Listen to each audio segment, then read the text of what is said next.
that's going to happen tonight. Put someone on and didn't. No, I let him do a 3-minute movie. Have an updated version. Or a second harvest. Big deal.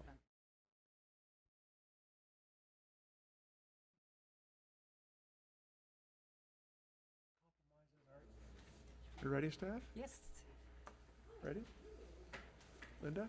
Good. Welcome, everyone, and we'll call the meeting to order of the Capitola City Council for November 8th. May I have a roll call, please? Councilmember Harlan. Here. Councilmember Bertrand. Here. Councilmember Peterson. Here. Councilmember Bottorff. Here. Mayor Termini. Here. Please rise and join me in the Pledge of Allegiance.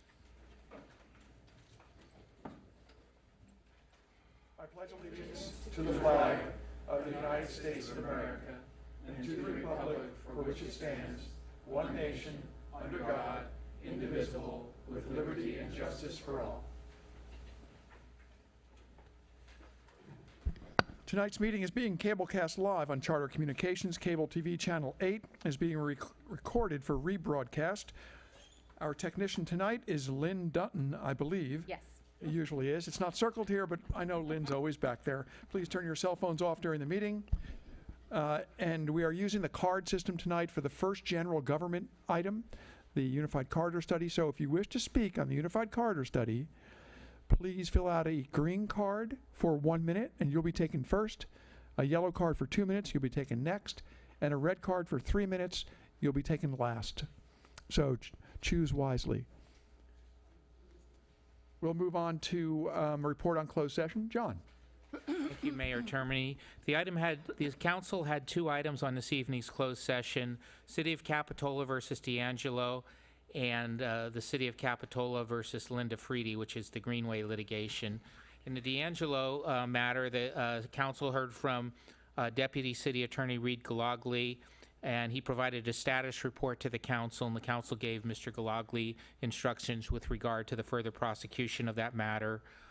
With regard to the Freedy matter, the council received a status report from myself and took no reportable action in closed session. That's the end of my oral report. Thank you, John. Are there any additional materials from staff? There was one public comment that was received yesterday and is available at the back of the room. Wonderful. We'll now have public comments. These are items not on this evening's agenda, and I think the first person up for public comments, I believe, Second Harvest, wants to tell us something. So, Martina, welcome. So good to see you. Come on up. And I think we have a little video to intro you. Yes. And here we go.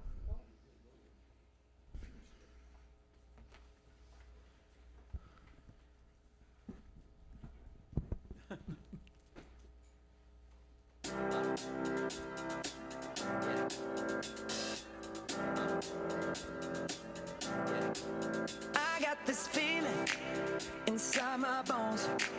It goes electric wavy when I turn it on. Off from my city, off from my home. We're flying up no ceiling when we in our zone. I got that sunshine in my pocket, got that good soul in my feet. I feel that hot blood in my body when it drops.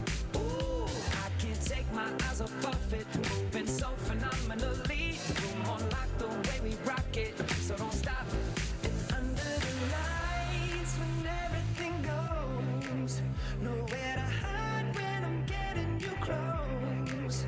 When we move, well you already know. So just imagine, just imagine. Nothing I can see but you when you dance, dance, dance. Feel a good, good creeping up on you, so just dance, dance, dance. Come on, all those things I shouldn't do, but you dance, dance.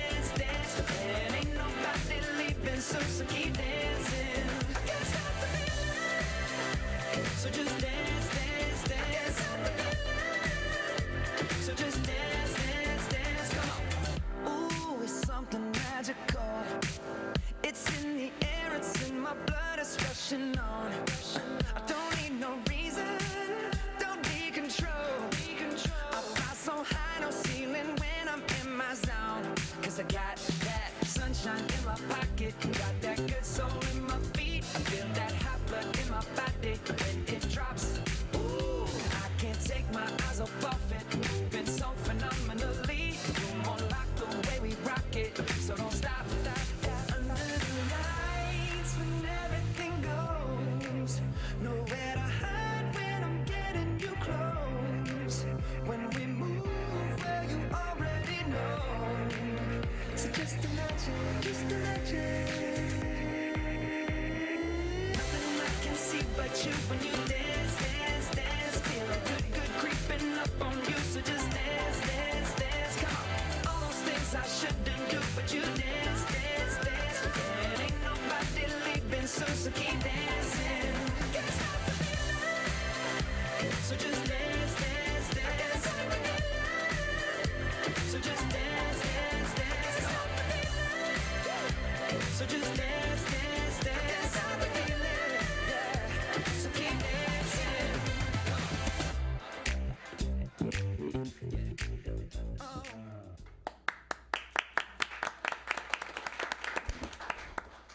Now, if that doesn't get you wanting to go. So it's a perfect night for us to be here because we actually kicked off the holiday food drive today, this afternoon. Thank you, Mayor, for being there. And the energy in the room was absolutely palatable. There were over 250 people there, but about 30 to 40 organizations, government, nonprofit, businesses, all around the county for one reason, for being aware and paying attention to the fact that there are over 55,000 people in this county that experience food insecurity, sometimes on a daily basis. So we are here tonight, and I've got a partner, Jan Kamen, who heads up the development piece for Second Harvest. But we came to you because we're offering ourselves to be of whatever help we can to have the city of Capitola come in with the best campaign ever.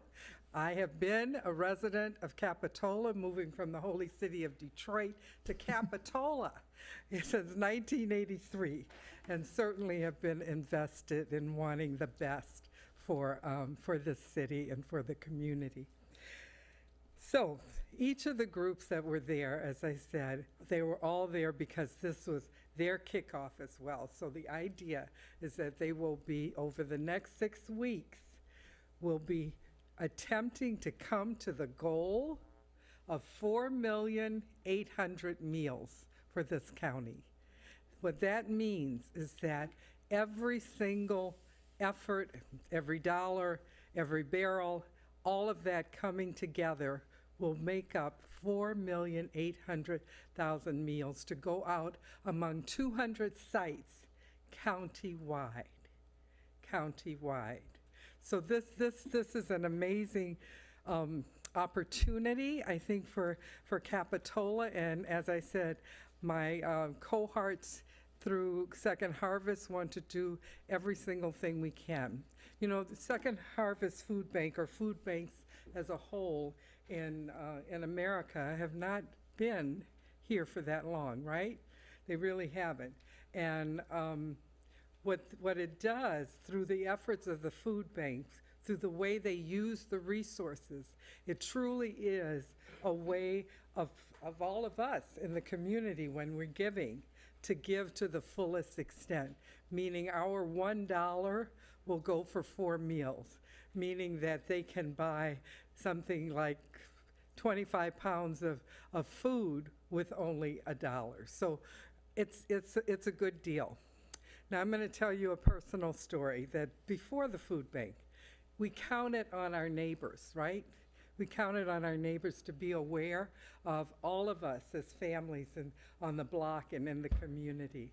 And I can recall in the early 60s in that holy city of Detroit, a group of neighbors knocking on our door, the Fruget's door, and coming in with bags of groceries.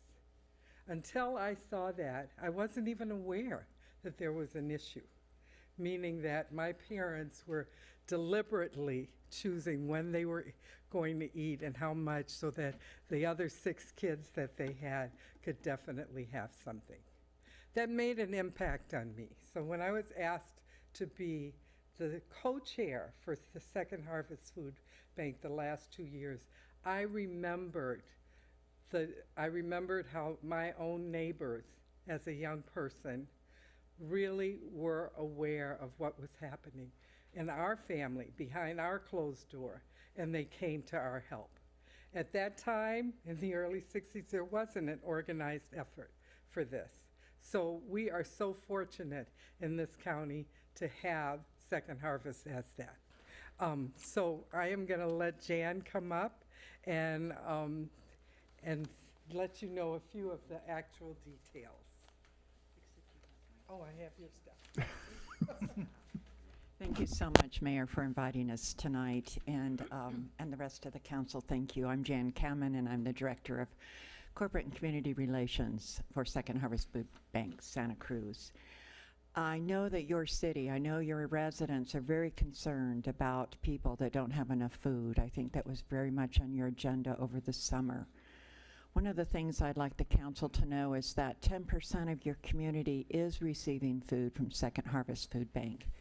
We provide food at over 200 locations throughout Santa Cruz County, and the locations that impact Capitola residents are Harbor Light Church, People's Pantry at Twin Lakes Church, Mental Health Client Action, Star of the Sea Church, Walnut Avenue Women's Center, Janus of Santa Cruz, Gray Bears, Inner Light Pantry, Bay Avenue Senior Apartments, Santa Cruz Community Health Center, SoCal Elementary School, Santa Cruz County Office of Alternative Ed. 9,265 Capitola residents have received food from the food bank, and those are just the ones that we keep track at these top 12 locations. So I just encourage you to consider the city of Capitola to have a holiday food drive. We have children out there that are willing to make lemonade to raise money to help feed others. We have children that go home from school and earn a quarter to empty the dishwasher or take out the garbage because they learned that for one quarter we can provide a meal to a child that might be hungry. That's how engaged our marvelous Santa Cruz County is, and we'd like you to join the other cities in our wonderful county by having a holiday food drive. Thank you very much. Thank you. Would anyone else like to address the council on items not on this evening's agenda?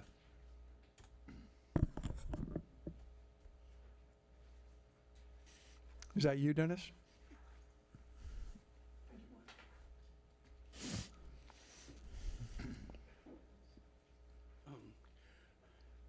Good evening, Council. Thank you for doing what you do. And Jocks, congratulations on a well-run campaign. Very good job. I'd like to just bring to point that we just finished a very divisive issue of Measure L on our ballot in our community. And of the 4,500 voters that voted in this election, yes on L only received a little over 1,100. And of that, there's only a 90, right at this point here, and it's not over, there's only a 90 vote difference between yes and no.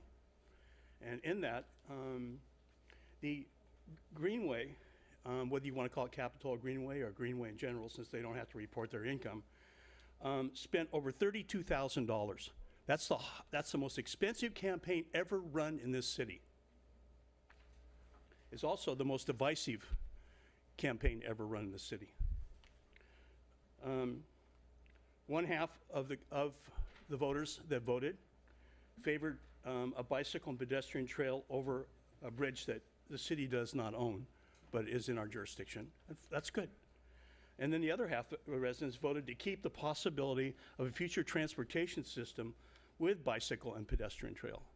So if you were asking for an answer of what the community thought, you got it.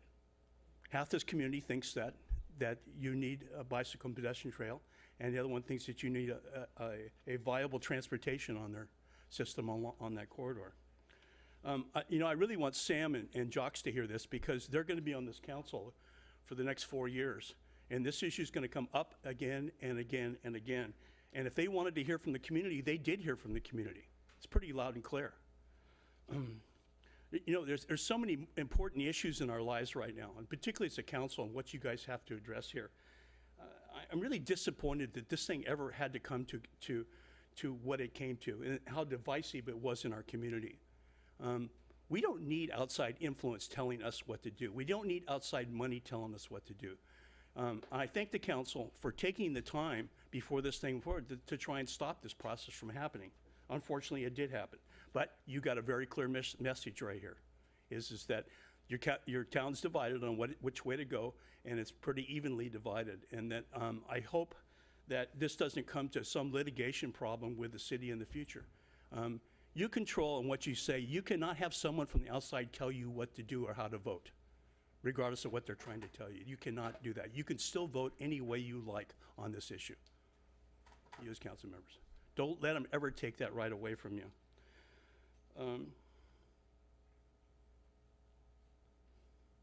Thank you for your time.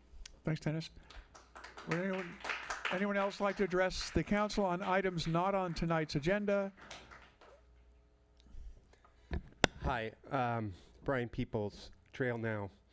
You know, I was at the Town Hall Commission 8 years ago when Dennis Norton was there on the commission, the RTC.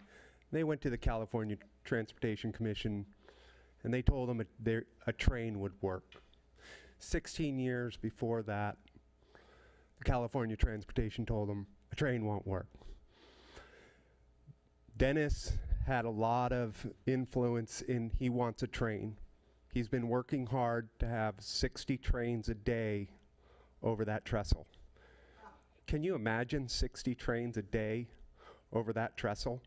Every 15 minutes? That's what Dennis did. I was at the California Transportation Brian, Commission. I'm going to pause you right here. I'll stop. No, you're dancing very close to a personal attack. If you have something to say about Measure L, but if you're talking about the Unified Corridor Study in any way, please come up later. No, I'll stop. But I think that there was a personal attack by the prior person discussing, making accusations. I live in Aptos. I remember meeting with Ellen Prairie before the purchase of the rail corridor, and I said, Ellen, they're going to be having trains going right through Aptos. And that's, you know, we've got those old tracks sitting in Aptos. So people tell you that outside influence came in here. No, we're in Aptos. We're your neighbors. We have that same train track going through our community, and it's causing a major problem for our village. We can't even open up Parade Avenue. We can't even open up Parade Avenue. So when people say that outside influences came into Capitola, no, your neighbors came in and said, hey, we have the same cancer problem coming through our little village, and you guys have a great opportunity to save your trestle. Thank you. Thank you. Anyone else? Lori, you've been very patient. Come on up. I know what you're going to say, but you can steal my thunder. It's okay. I have a painting here, and hopefully Let's share the we'll share. thunder. You have information that I can't recall as far as the artist that won. So please talk. Well, We had a great event, and I'll let you talk about it this last weekend. okay. First, I want to say I'm Lori Hill, and this morning I took down the begonias that were hanging on the trestle building because it was time to put them to bed. I grew them in my backyard, and the realtor, Michael Levine, took care of them for about 2.5 months. So thank you to him, and we're very much interested in continuing the begonia tradition. That said, I'm also here as the vice chair of the Capitola Plein Air event that took place this weekend. Our chair, Jenny Shelton, actually now lives in San Diego, so she had to go home, so I'm kind of here on her behalf. I don't represent the commission directly because the commission is yet to hear the report of the event, but I can certainly speak as vice chair for the last 3 years of the event that this one was dynamite. We sold more art, we made more money, we had greater participation, we had twice as much display space for the artists, an effort that was championed by your mayor, so thank you very much for that. And I want to say it was a wonderful event, and I hope that you will continue to support Capitola Plein Air. The piece, drum roll. First place winner. This is the first place winner of Capitola Plein Air 2018. It strongly resembles the first place piece from Capitola Plein Air 2017. It's the same artist, it's the same intersection, but from different perspectives. But we had different judges each year, so who knows, you know? The judge chose it for not only its execution, it's very eloquently put together, but also he spoke to me and said he looked for a strong statement of place in what he wanted to select as the number one piece. And you just can't miss, you know, the bridge going over Stockton. So, I got lots of thank yous, but I would think I'll reserve that for when the commission does their official report to the council regarding this event. We had great chairperson, we had a great team of people putting this all together, and it was a tremendous effort. The artist walked away with first place, second place, Chamber of Commerce special recognition, the Village Business Improvement Association recognition, honorable mentions, People's Choice, Artist Choice. There was a whole cast of awards that were made out there, and they had a ball. So thank you to the council, and I wanted to present you with a thank you sponsorship plaque, and really hope for your encouragement for 2019. And Lori, let me say, before you leave there, it was elegantly produced by you and the volunteers that did it. It was low impact, high joy in the village with all these artists, 40 artists moving around painting. Everyone enjoyed it. It brought a lot of new people into town. There were children, young adults, all at New Brighton when I was there on Sunday. It was first class. And it's the fourth year, and I'm sure there'll be many more years to come. Thank you. We accomplished all of our goals, and art education is a huge part of that. Art participation is another one, and we're building the city's art collection. We like that too. And So a great deal of money will go to the Spectra program, Yeah. bring art into the schools in our town. So thank you. Thank you. Mr. Mayor, Yes. could you give us the artist's name, please, and where they're from? Braxton, Michelle Braxton, or what was it? Yeah, that's what I went up on. Close. The artist's name is Wendy Brayton, Braton. She's actually from Petaluma, Right. part of my stomping grounds. And so, you know, look her up and see if there's another collectible piece you might want. But everything that represented Capitola that she painted this weekend was gone. Thank you, Lori. Are there anyone else in the public who would like to address the council on items not on this evening's agenda? Seeing none, we'll go on to staff comments. Staff, you have anything to say to us? A very quick update on the election. As you know, Capitola consolidated its general municipal election with the county and the state on Tuesday. And I have an update from county elections, which is in charge of tallying the ballots. As of yesterday, they had counted over 59,000 ballots countywide.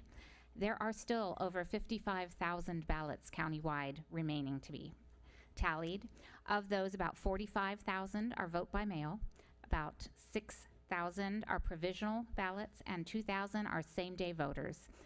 So we definitely have some time before we will know our final results, and certification is due by December 6th.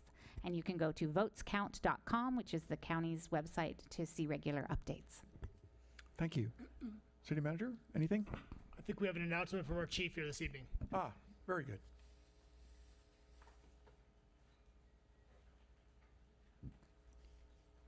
Greetings, Chief. Good evening, Mayor Termini, council members. I'm before you this evening to formally introduce Leo Marino as our newly promoted police sergeant for the Capitola Police Department. Sergeant Marino is a 19-year veteran with the Capitola Police Department. He started his career with us in 1999 as a parking enforcement officer. And some of you may remember he was a PEO, parking enforcement officer, alongside of Ben and Oscar, starting back in 1999. Leo became a new officer with the police department in April of 2003. He was promoted to police sergeant after a competitive process on September 30th of this year. He was sworn in on October 25th, and I want to thank Mayor Termini, Councilmember Bottorff, and Councilmember Bertrand for being there for that swearing-in ceremony. Throughout his career, Leo's demonstrated sincere passion for the police department and the community of Capitola. He was previously honored as the Police Officer of the Year from the Capitola Public Safety Foundation and received the Herb Ross Community Achievement Award in recognition of that honor. Leo's leadership ability and his commitment to mentoring and coaching makes him an excellent addition to our supervisory team here with the police department. So please join me in recognizing and congratulating Sergeant Leo Marino for his promotion to police sergeant.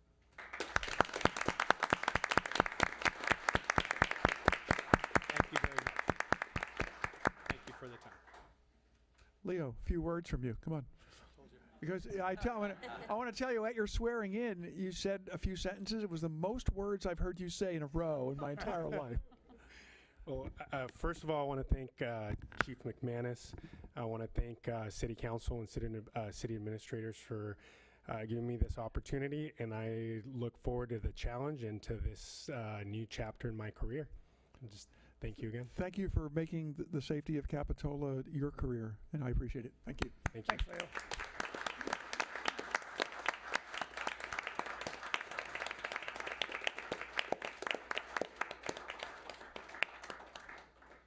City Council comments. Ed. I have none today. Kristen. Nothing for me. Stephanie. I want to preliminarily thank the voters of Capitola for voting for our measures, the TOT tax and the other measures we really appreciate. So thank you all very much. Jacques. I'm recovering. You're recovering? So I thought. Well, I have something that I never thought, I had hopes to be able to say this, but I never thought I'd actually say it. We are breaking ground in our new library tomorrow at 11 o'clock, and applause is appropriate. Come on down at 11 o'clock for the festivities. There'll be gold shovels, there'll be politicians, there'll be, all sorts of things. So please join us. There'll be pictures of the new library. It is truly a one-of-a-kind event for the city of Capitola. It has heretofore never happened, I don't think. We had a groundbreaking for that library. Yes. We had a groundbreaking that actually dug the holes where the wheels could fit in so we could set those libraries down. But I want to tell you, it stood us in good stead for 20 years. So don't tell us we didn't have a library. We're just going to have an amazing library now. And you are part of the reason why we're breaking ground tomorrow. You've put a lot of work into this. Thank you. We'll move on to the consent calendar. These are items we take with a single motion and vote unless someone from the public or the council would like to pull an item. Oh, Mr. Treasurer, did you have comments? I'm sorry, I rolled right over you. Besides, by the way, we found out that with the passage of Measure K, we're going to appoint a treasurer and not elect him. You still have to serve 2 more years. I'm sorry, you are not out of a job. Ooh, that was the motivation. But thanks for working so hard to get that passed. So I would just like to congratulate the City Council on passing 2 revenue-generating measures. I know it's a little premature. Both Measure J and Measure I think, are looking pretty good, and hopefully it'll help put a little extra money where we need it. And I'm sure that when we appoint a treasurer in 2 years, your name will probably be at the top of the list, so don't go too far. Did you want to say anything about the climbing structure? About the which? Climbing structure. Oh, that's right. We just dedicated our climbing structure downtown in the village, going to the entrance to Esplanade Park. There are 2 sea lions there in bronze. They're 5 feet tall. They have a little bounce cushion installed around them so the kids can climb up on it and fall off, bounce, and then come back up. So it's really wonderful. By the way, Ed and I, the subcommittee for the wharf, met with the engineer. We focused his attention a little more closely. So when he comes back to you, I won't be here, Stephanie won't be here, but we think that you're going to get a little more rational approach, and he'll be able to answer some of our questions a little better. And we'll have a new wharf eventually. We're on to the consent calendar. No one wants to pull anything. Is there a motion? Move to approve. Second. All in favor? Aye. Opposed? And here we go. We will go on to general government public hearings. This is a presentation of the Santa Cruz County Regional Transportation Commission Draft Unified Corridor Study. And we are going to receive a report and get public testimony on it. There is no action by council tonight, if the council wishes. And I think I see George Dondero out there. Thank you. It's always good to see you, George. Welcome.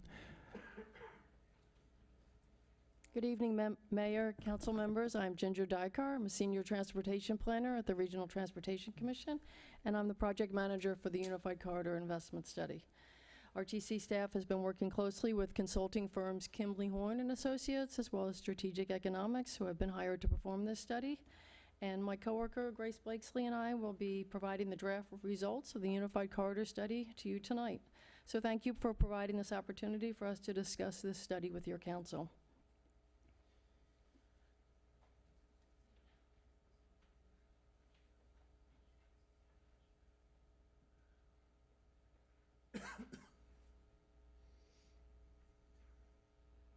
The objective of the Unified Corridor Investment Study is to identify multimodal investments, transportation investments that provide the most effective use of Highway 1, the Soquel Avenue, Soquel Drive, and Freedom Boulevard, and the Santa Cruz Branch Rail Line to serve the community's transportation needs. I don't think we need a reminder of how much congestion our residents in the county deal with on a daily basis on Highway 1 and Soquel. And with the acquisition of the rail right-of-way in 2012, it provides a parallel transportation facility along this corridor that currently has unused capacity. So how best can we use this rail facility in combination with transportation improvements on the other corridors, Highway 1 and Soquel and Freedom, to address the needs of our community?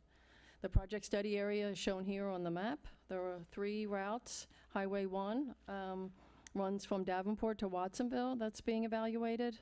All of Soquel Avenue, Soquel Drive, and Freedom Boulevard, and then the entire length of the rail line from Davenport all the way through Watsonville to Pajaro Station.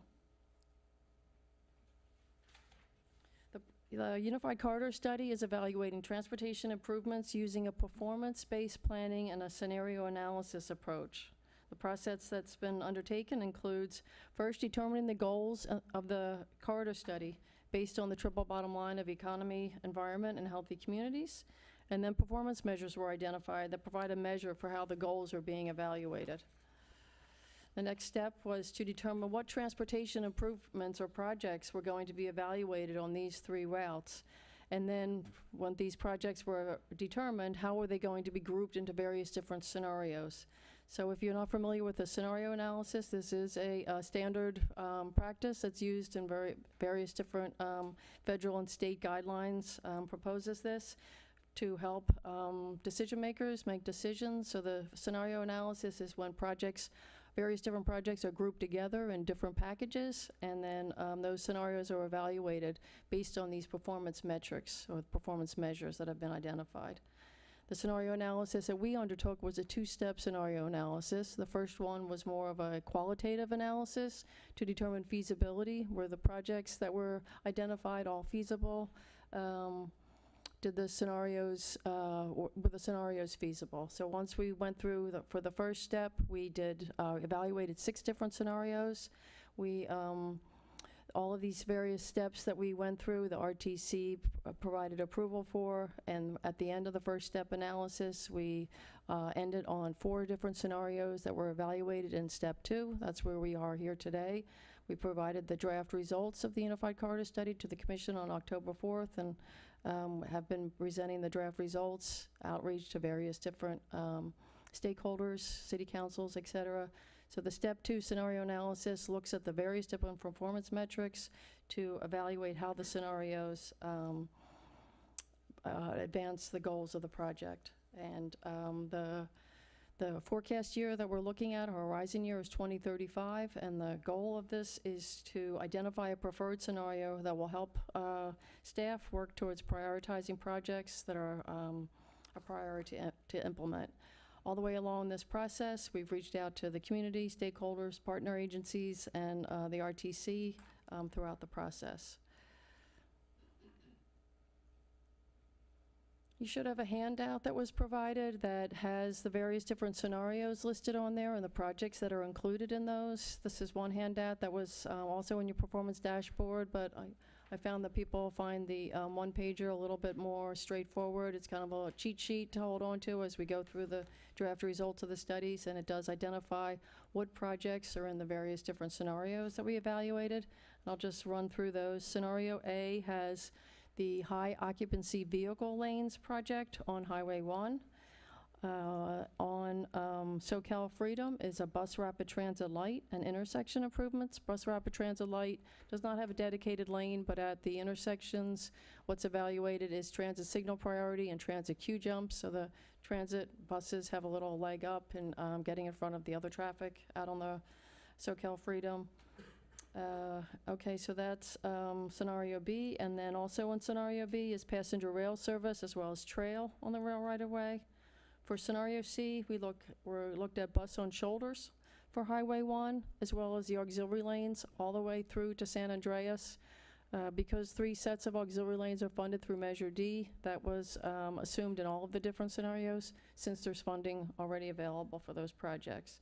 So again, scenario C has the bus on shoulders for the highway, with the auxiliary lanes all the way to San Andreas, so there will be 6 sets of auxiliary lanes, as well as BRT Light, the Bus Rapid Transit Light on SoCal and Freedom. And then on the rail right-of-way is a Bus Rapid Transit option and the trail. And then scenario E is evaluating the high occupancy vehicle lanes on the highway. And then on SoCal Freedom is buffered bike lanes, and on the rail right-of-way is freight and trail.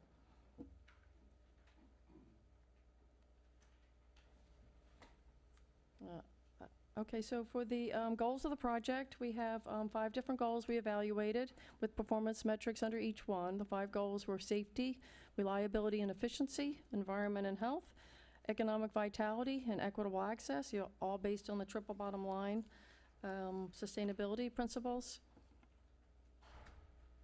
The first goal that we evaluated was, that I show here tonight, is safety, and the performance metric is collisions. So up top on the gray here, you can see that the baseline number of collisions in this project study area, this is on an annual basis, is about 1,110. That's what we're dealing with right now.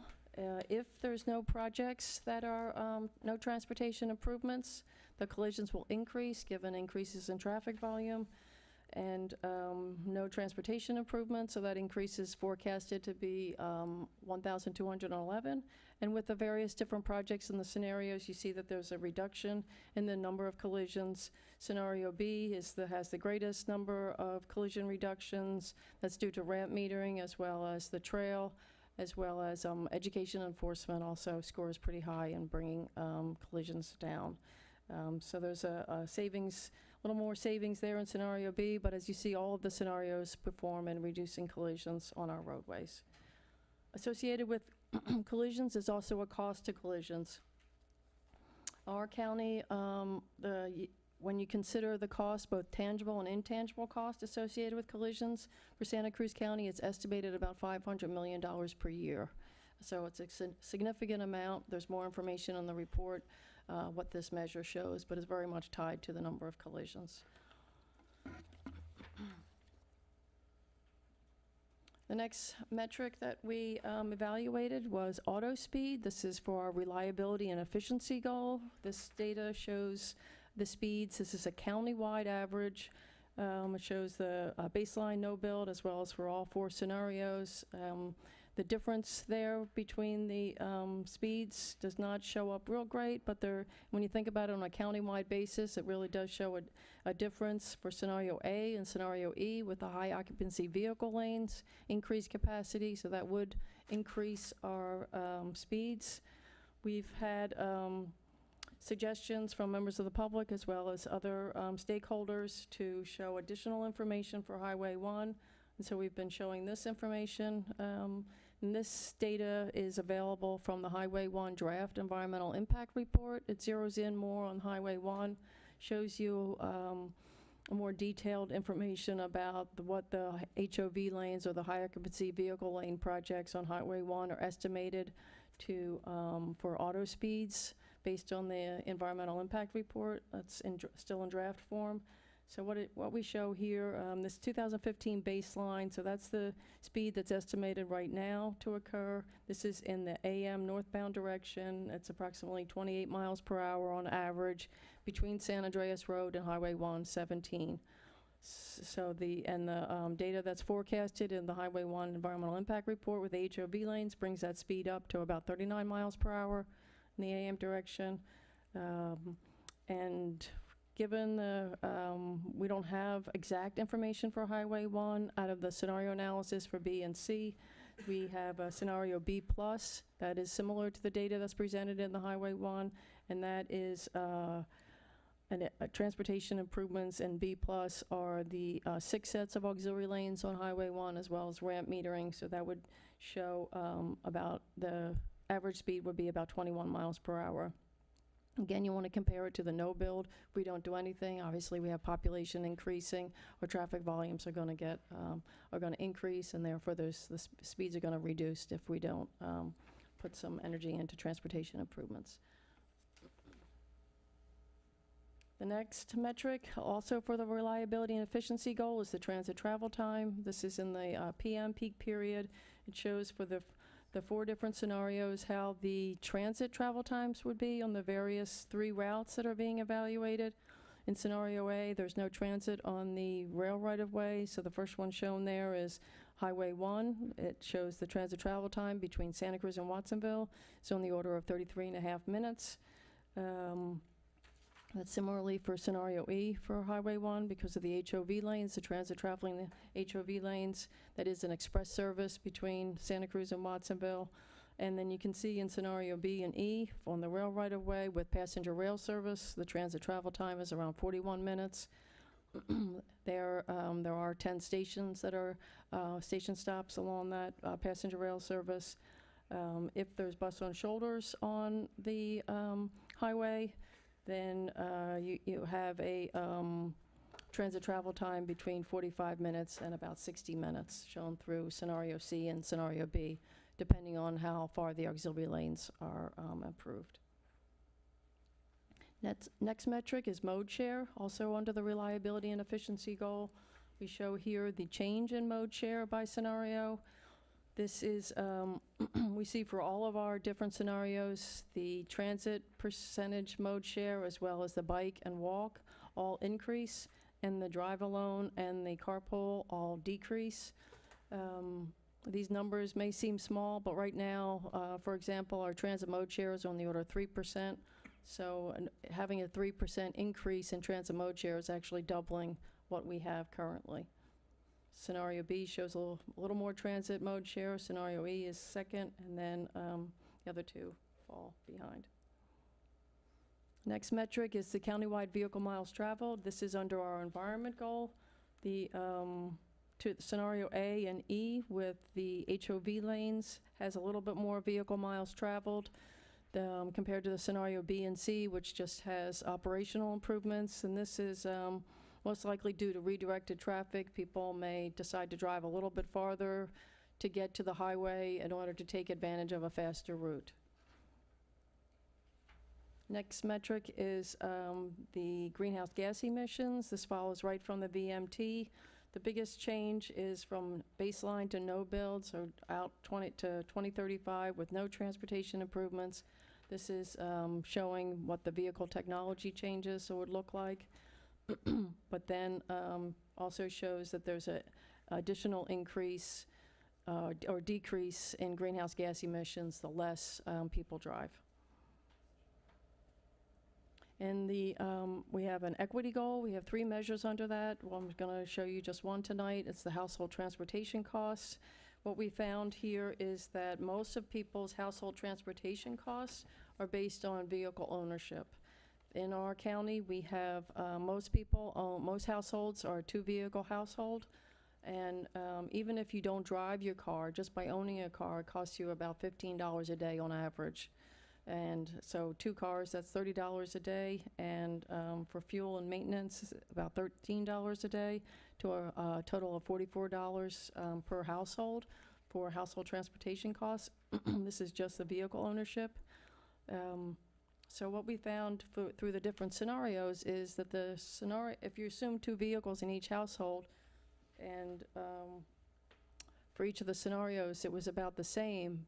But I think that the big piece to takeaway message for this is that if you provide more options for people to get around in other ways besides driving, that they can then reduce the number of vehicles they own, then the household transportation costs can drop substantially. As you can see here, you could drop $15 a day just by having one vehicle within your household. And with that, I'd like to pass it on to my coworker, Grace Blakesley.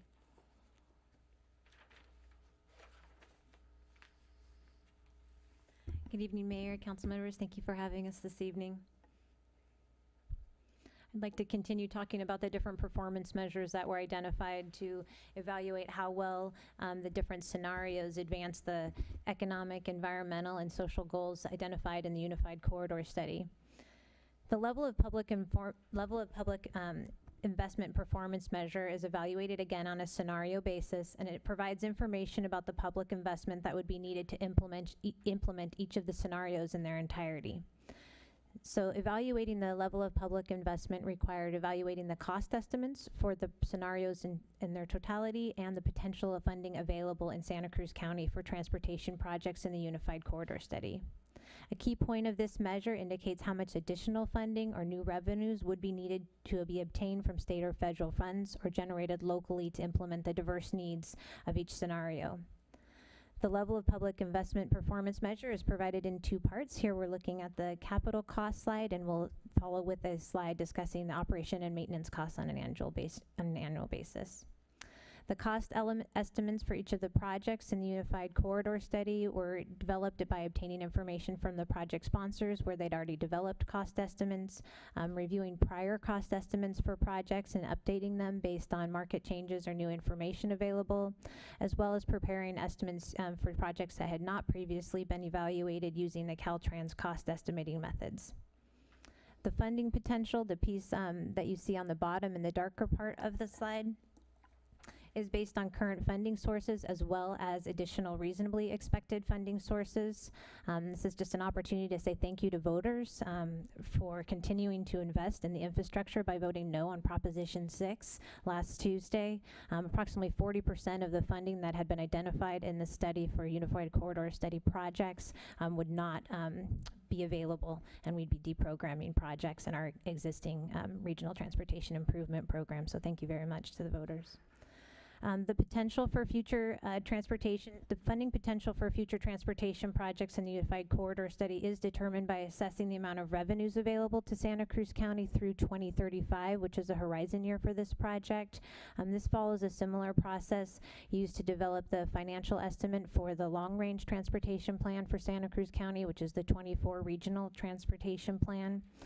So the Unified Corridor Study took a look at those revenue projections and updated them where new information was available, and also identified new revenues that were not indicated in the regional transportation plan that could be applied to Unified Corridor Study projects. This included revenues that would be available if rail or bus service on a fixed guideway were pursued in Santa Cruz County. In the UCS report, potential revenues by project were also provided in Table 38 and 39. This was to provide the public and decision makers with some information about the potential distribution of available funds based on the different projects' eligibility for grant sources as well as their competitiveness. In some cases, the funding for the different projects could shift within each scenario. However, the total estimated funding for each scenario would not expect to be changed. The consultant team and staff have been reviewing the assumptions used in evaluating the performance measure results, in part in response to questions received and a request for clarification by members of the public and partner agencies, and making revisions making revisions where appropriate.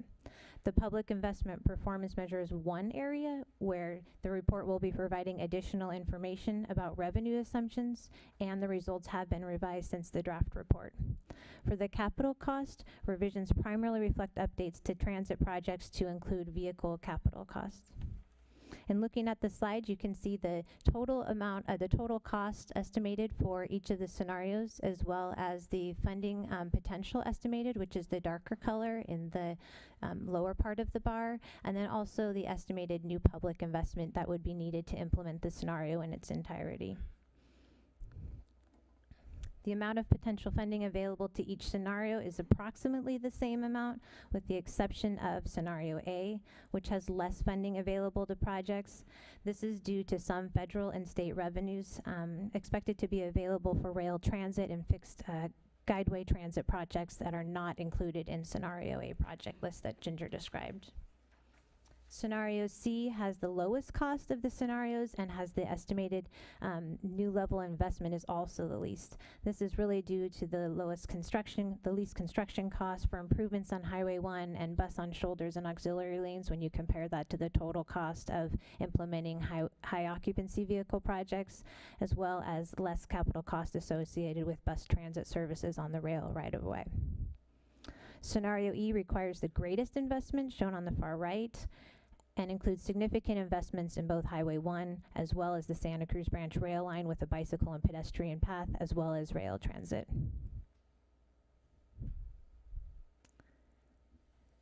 The annual cost for operations and maintenance are shown on an annual basis. This includes the annual operations and maintenance for all new transit service, vehicle operations, and vehicle maintenance. It also includes facility maintenance for trail projects, facility maintenance for bus rapid transit on the Santa Cruz Branch rail line, and for rail transit as they apply to each of the scenarios.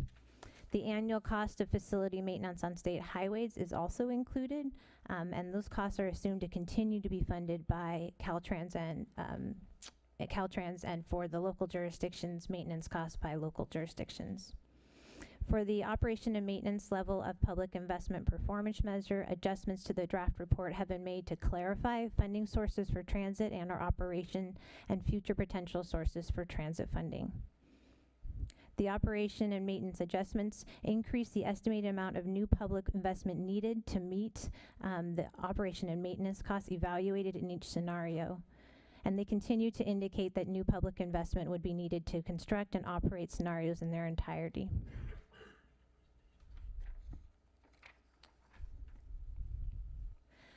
Scenario B has the greatest total cost for operations and maintenance, is also the scenario with the greatest amount of new public investment it needed. This scenario has the most bus transit service of all of the scenarios and rail transit, and the least amount of funding assumed from Caltrans to maintain new highway improvements. Scenario E has the second greatest amount of total cost for operations and maintenance, but less than Scenario B due to the absence of the bus rapid transit light project on SoCal. Scenario E also includes funding from Caltrans to maintain the new highway improvements that are included in this scenario. Scenario A has the least annual total cost for operations and maintenance, and also has the scenario with the second most new public investment needed due to the bus rapid transit light transit service on SoCal and the high occupancy vehicle project being the only additional transit services provided in this scenario.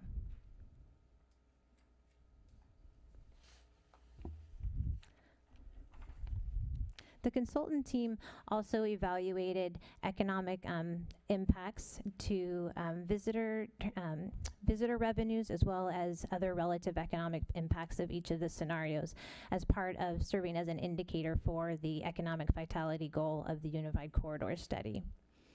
There were several factors that were looked at to evaluate the economic benefits for each scenario. So the area impacted by the transportation improvement, who benefits from that improvement, the creation of a new transportation route, and the creation of a new amenity.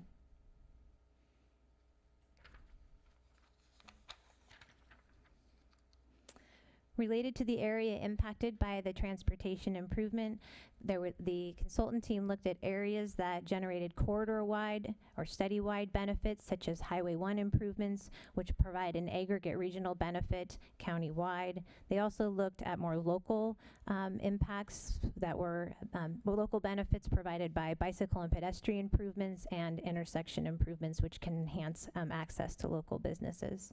When evaluating who benefits from the improvement, they evaluated people who were traveling during peak periods, so commuters, and or the benefits to visitors and residents that would benefit from options during periods of severe congestion on the weekends as a result of events or other activities. When looking at the creation of a new transportation route, the consultants looked at projects on the rail right-of-way are those that were creating a new transportation route and that may hold potential to reorganize resident and visitor travel patterns. All of these creations of new transportation routes were all identified to support economic activity because they provide convenient new connections. Furthermore, they looked at a creation of a new amenity. These are looking at transportation investments that serve as both a transportation option and those that draw visitors, and these included the trail on the rail right-of-way as well as excursion rail. As I mentioned before, visitor tax revenues was one of the measures that was evaluated quantitatively under the economic vitality goal. Changes in transient occupancy tax or hotel tax and visitor-related sales tax revenues are estimated based on overall improvements to visitor access resulting from implementation of each of the scenarios. This looked at access to major destinations, lodging, shopping, and recreational amenities, as well as the new visitor attractions. As you notice here, the hotel tax and visitor-related sales tax revenue growth rates are adjusted between the scenarios. They are based on the anticipated relative overall impacts to the transportation network, and scenarios were also evaluated to consider evaluated to consider which projects may assist visitors to reach major destination and those new amenities. When you're comparing it to the scenarios to the no build, you'll see that the change isn't significant. The no build's on the far right of this slide. And the no build was estimated based on historic growth in visitor revenue sales tax as well as transit occupancy tax. But there is still noted that there's an estimate to generate additional visitor revenue tax, particularly in locations that focus on visitor serving activities. Overall, the consultant team determined that improvements to the highway could incrementally enhance visitor access, but most do not directly provide service to visitors' destinations.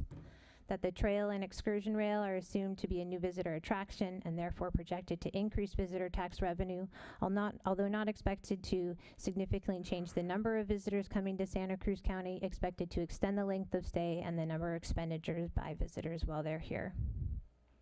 Passenger rail is also assumed to provide benefits to visitors since it connects major visitor destination and potentially enhances visitor access to the county via future regional connections.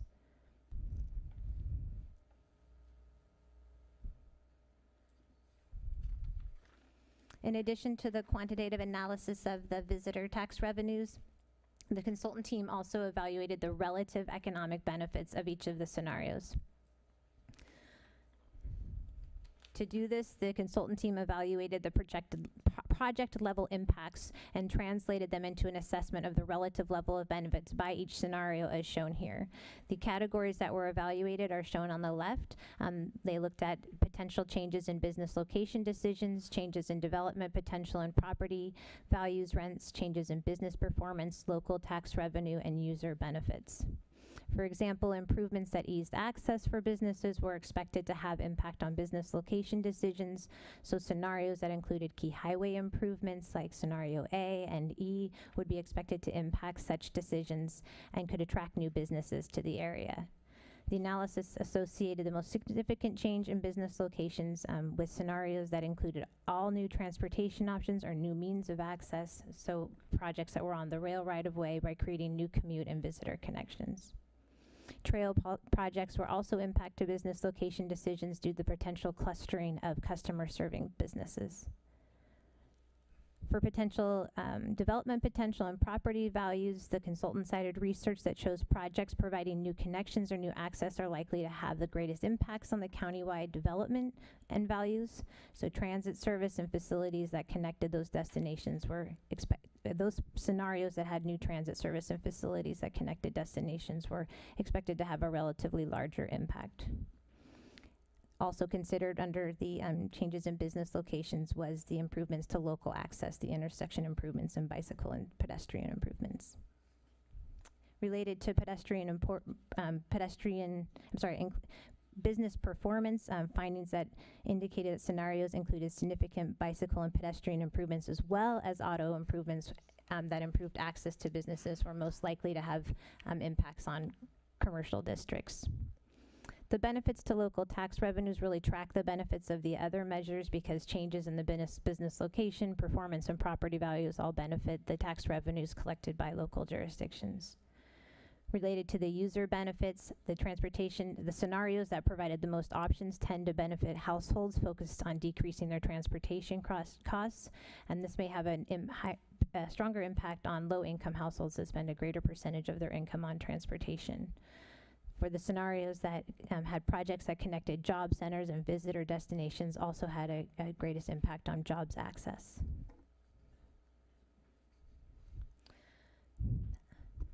So we have now provided presentations to all of the local jurisdictions, city councils. Thank you very much for inviting us. We've been meeting with folks over the last month. We've had several focus group meetings with neighborhood and community groups, as well as environmental groups and business groups. And we also had a focus group in the city of Watsonville. We've presented information and received input from all of the Regional Transportation Commission's advisory committees, the Elderly and Disabled Transportation Advisory Committee, as well as the Bicycle Committee and the Interagency Technical Advisory Committee. We've also provided a presentation to the Santa Cruz Metro. And we've held stakeholder meetings with our partner agencies, including the City of Capitola staff. Our next meeting will be next Thursday evening on November 15th at 6 p.m. in Watsonville. And our commission will be presented with the staff recommendation and UCS team preferred scenario, and not be asked to take action at that meeting, but expected to take action at the December 6th, 9 a.m. meeting at the county chambers. We've received a lot of input and a lot of questions, which has been fantastic, and we have provided a number of responses to those questions through the frequently asked questions on our website, which has been a living document as we've replied to questions so that all members of the public have the benefit of seeing the answers and the new information provided. All of the comments that were received up through November 2nd have been considered in development of the preferred scenario. We asked that folks would like to have additional input into the report that would be provided to the Commission at the December 6th meeting to provide comments by November 20th.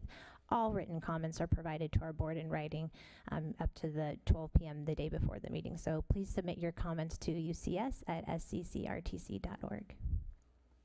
Thank you for your patience. I went through all that information, and that concludes my report.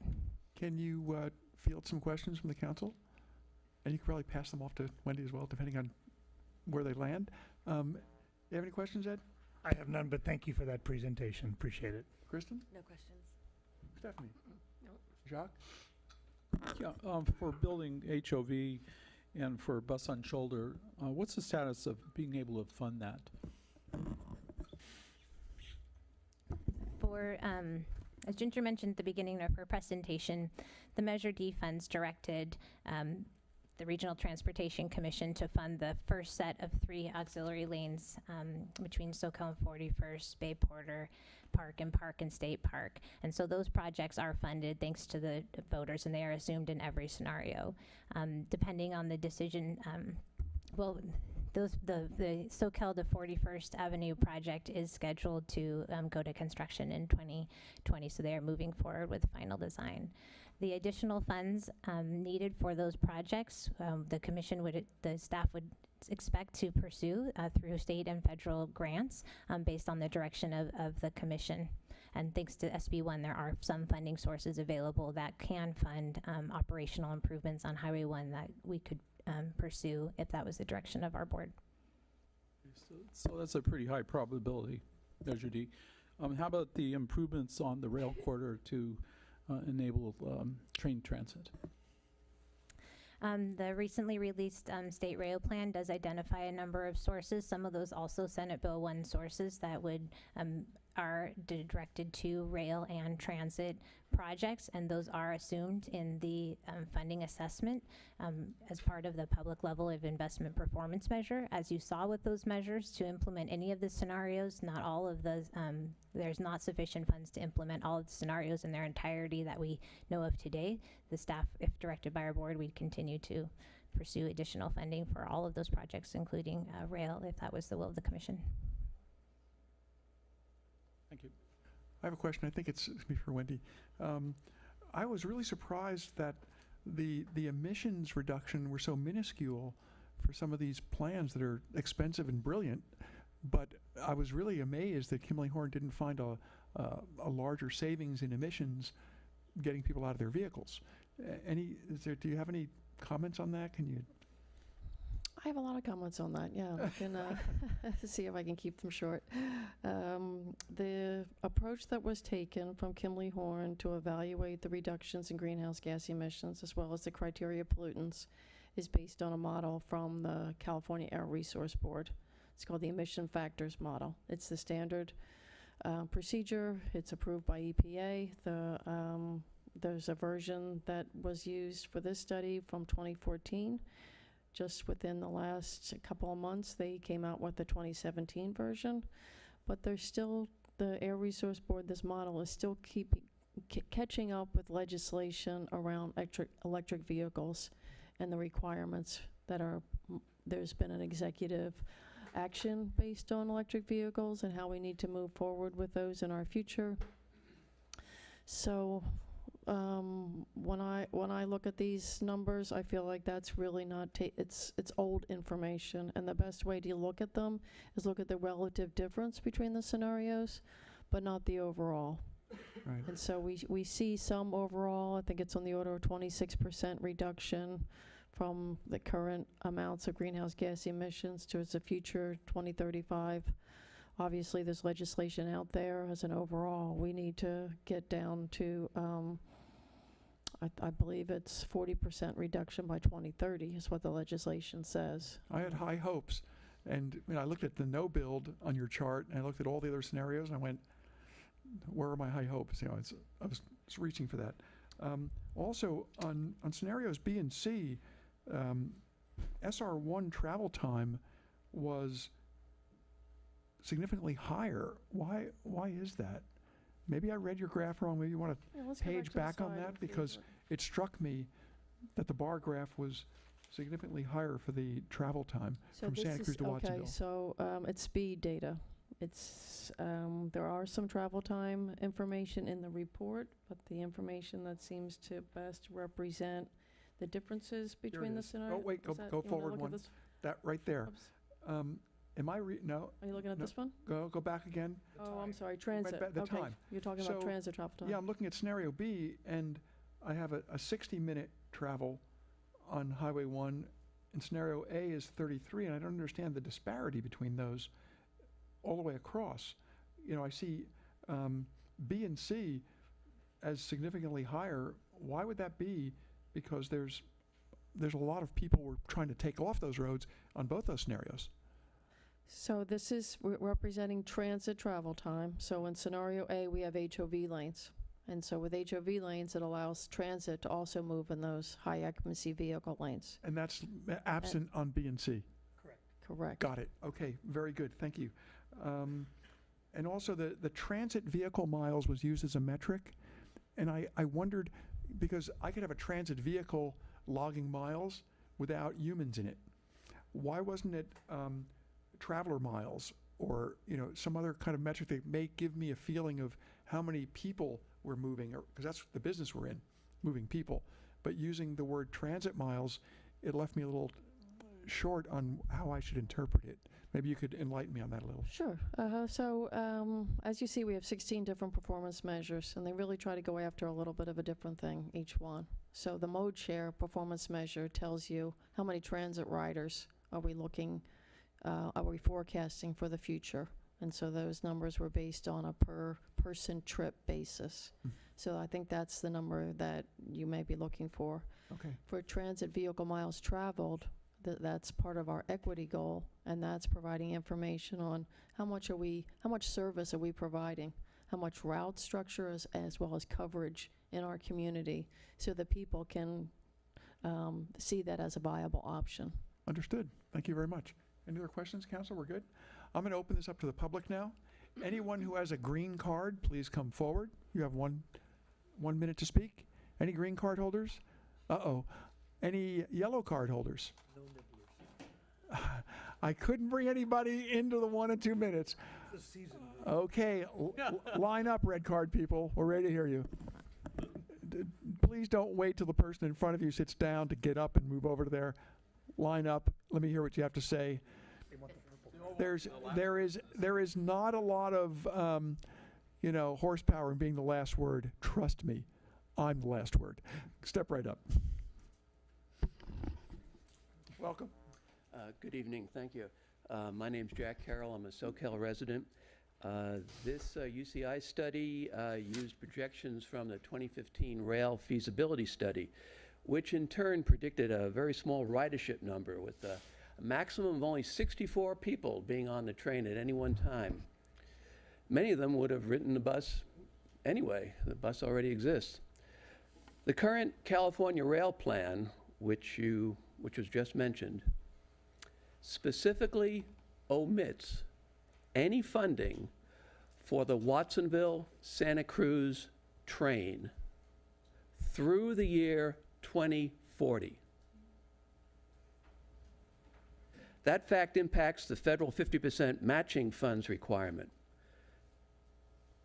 Measure D actually prohibits using its money for a new train and provides only $40 million for corridor improvements, which is nowhere near what a train would need. As a matter of fact, according to the study's numbers, we have to commit to spending $500 million for the very first train to run on those tracks, and not knowing who's going to be on it, or more likely, what commodity is going to be shipped by the freight train. We have no funding for a train, so I don't even know why we're talking about it. I love public transportation. When I'm living in New York, I always take the surface train, the Metro North, into New York City. But we have no New York City in Santa Cruz County. People are more spread out here, and buses are more efficient in moving them. Let's make the buses free. We can actually afford to do that. Capitola's Measure L vote tells me that most of us don't want the RTC's train plan. This entire study should be rewritten without any train expenditures. Let's see how that looks. Thank you. And thank you both for your excellent questions. Thank you. Next. Welcome. Thank you. Barry Scott. I'm speaking first on behalf of Ford. I have a prepared statement written by our chair, Mark Masidi Miller. Based on our review of the UCS, the rail and trail scenario B is the clear winner for Capitola and for the county. Here's why. One of the most important results of the UCS is that the rail and trail scenario B is markedly safer than all other scenarios. It predicts the rail and trail scenario B will result in 114 fewer motor vehicle, bicycle, and pedestrian collisions every year compared to trail-only scenario A, 105 fewer than the bus-heavy scenario C, and 103 fewer than everything scenario E. This is about one less collision every 3 days. Not only will our county be safer under rail and trail scenario B, but we'll save more than $24 million every year compared to every other scenario. As recently reported, Santa Cruz County was the first county in the entire state to win the Gold Beacon Award for our collective commitment to cut back on greenhouse gas emissions, save energy, and adopt policies that promote environmental sustainability. Here again, the rail and trail scenario B shines with the UCS predicting that scenario B will reduce vehicle miles traveled by 230,000 miles every single day when compared to trail-only scenario A. The equivalent of saving about 10,500 gallons of gasoline every day, 3.8 million gallons every year, and at $3 a gallon, that's the same as saving 11.4 million every year. Money that could be spent locally instead of being siphoned away to big oil. Lastly, when it comes to economic vitality, the rail with trail, scenario B, was the only scenario to score straight A's across every economic performance metric. Given our community's commitment to make choices that perform well against the triple bottom line, the UCS makes it crystal clear that when it comes to people, planet, and prosperity, the rail and trail scenario B is the superior choice. You may also want to consider the 2018 State Rail Plan just adopted in September. It'll have a profound effect on the quality of life in California, as it will essentially transform California into the Switzerland of North America by 2040. Our rail line is an integral part of the State Rail Plan, which promises car-free travel throughout California. Surely everyone will want to be part of that future. Imagine residents and visitors alike coming and going to the village without their cars. Thank you. I'll add Watsonville, the Watsonville City Council unanimously passed a resolution supporting Scenario B with some adjustments. The Elderly and Disabled Committee, Advisory Committee of the RTC, I believe, supports or endorses Scenario B. The Bike Advisory Committee, the RTC, endorses Scenario B. And Bike Santa Cruz County, I think, too. Thank you. Thank you. Carry on.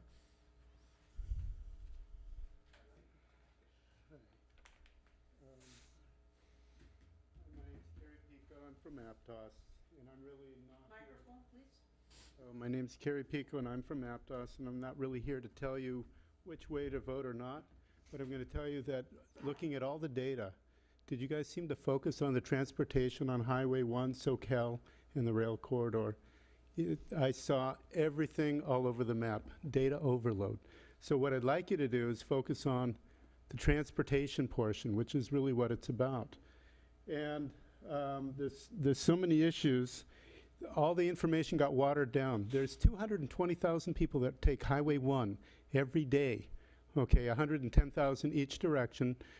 Did you know that 60% of them that hit Highway 17, I mean that on Highway, 60% go over to Silicon Valley, the ones that hit Highway 17. 50% that go past 41st Avenue go on to Silicon Valley. A third of all the traffic that comes through Watsonville comes from Monterey County. So what we're really talking about is transit going through on Highway 1, and we seem to forget about it. The reason why the HOV lane works so well is that it really spreads out the traffic into a third lane so that people can go their full speed closer to 50 miles an hour instead of the 10 to 15 that happens during rush hour. When you saw the time comparing of the train, which was 41 minutes versus, let's say, 33 minutes or even 40 minutes, whatever, what you missed on that train part of 41 minutes is door to door. When you add in the time it goes from your house to the train, waiting for the train, getting there, it's more like an hour and 15 minutes to an hour and a half. So it's not a solution for traffic either. What's also missing is talking about the annual cost. You need to multiply everything by, let's say, 30 years. Let's look at a 30-year cost. When you do that, the cost to run the extra buses and the train by itself is $750 million, just alone in the extra service. That's enough to pay for an HOV lane twice. There's many other things. The collision costs have been grossly exaggerated. I used the same numbers using the Tier 1 HOV study, and I applied it. What you need to know is that they apply $1.5 million for, let's say, a fatality, but they add an extra cost of $10 million of quality of living or whatever. That person's dead, I hate to say, but so it jumps from $1.5 million for the cost of the actual death to $12 million, and that really skews how they do the collision. When you actually do it, it would be 1/4 the cost of what the collisions are. I don't have time to share it all with you, but I would be glad to share all the information. It's just, you got 3 minutes.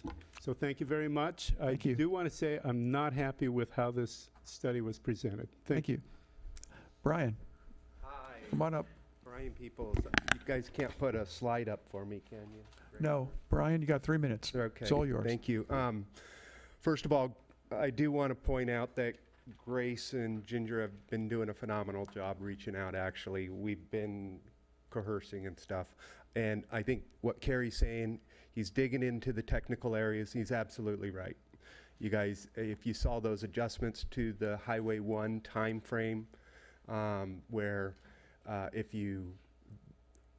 won't go into that. What I want to point out is two things. Is the plan is 2035. So we're going to sit here while that railroad track sits there for 2035, and instantly you're going to be in the plan, and you're going to exist that way. So when you talk about emission savings, you're measuring it at 2035. But if we're able to use the corridor now, think about the emission savings we're going to have.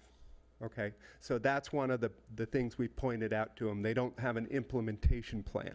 And what is the implementation? How does that impact the overall results? They do it 2035. Now, the other thing that I wanted to point out that's a very important chart that, and I think it's economic benefits of the community. And option B has all high ratings. And so what they're telling you is 60 trains a day going through Capitola is going to make the value of your property more valuable. So those people with homes underneath the trestles, every 15 minutes, you know, there would be a train going by during this meeting 4 times right next to you. So the value of your city is going to go up because of those trains. So they don't really look at it in a true realistic approach.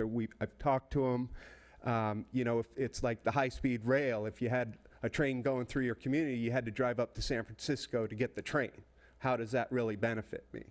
You understand? So it's not a real fair metric, and that's the one thing that I think we really want to point out. If you look at that metric where they say the option B is all highs and it's the best benefit for the community, it's not a benefit for Capitola, and I can tell you it's not a benefit for my community, Aptos, having 60 trains every 15 minutes driving through our community. Essentially what they're trying to do is move Highway 1 out of the highway corridor to our coastal corridor.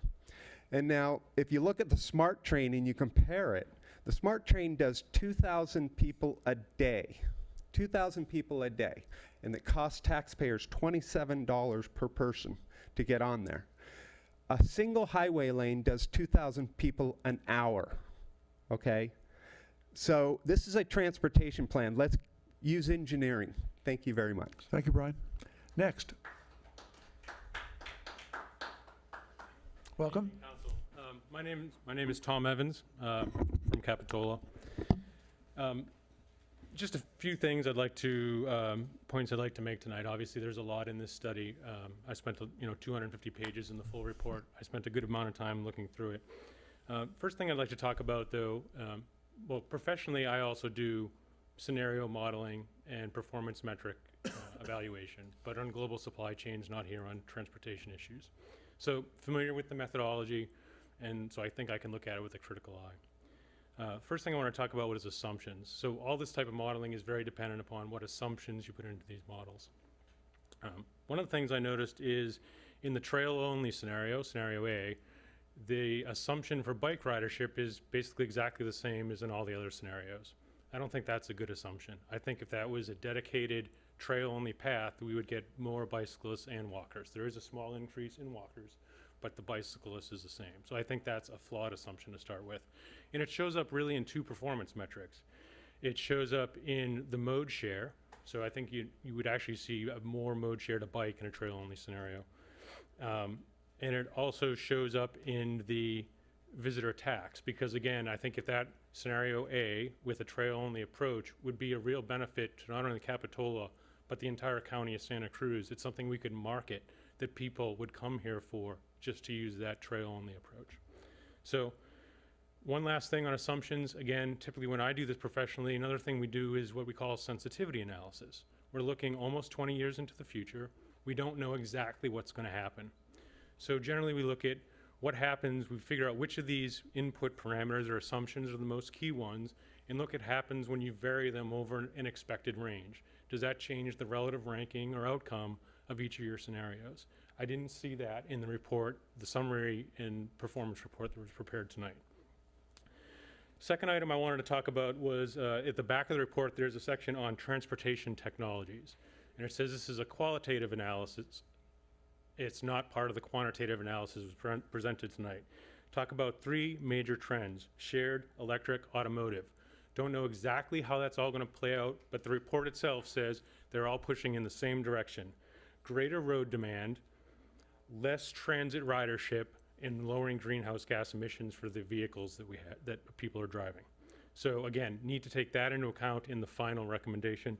And finally, I got 25 seconds left, want to point out that all the cost information that was presented tonight in the performance report for trains was for diesel trains. It says it right in the footnote of the main 250-page report. It's not footnoted in the graphs that were shown tonight.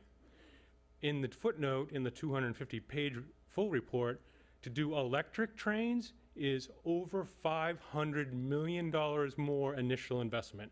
Just keep that in mind. Thank you. Next. Welcome.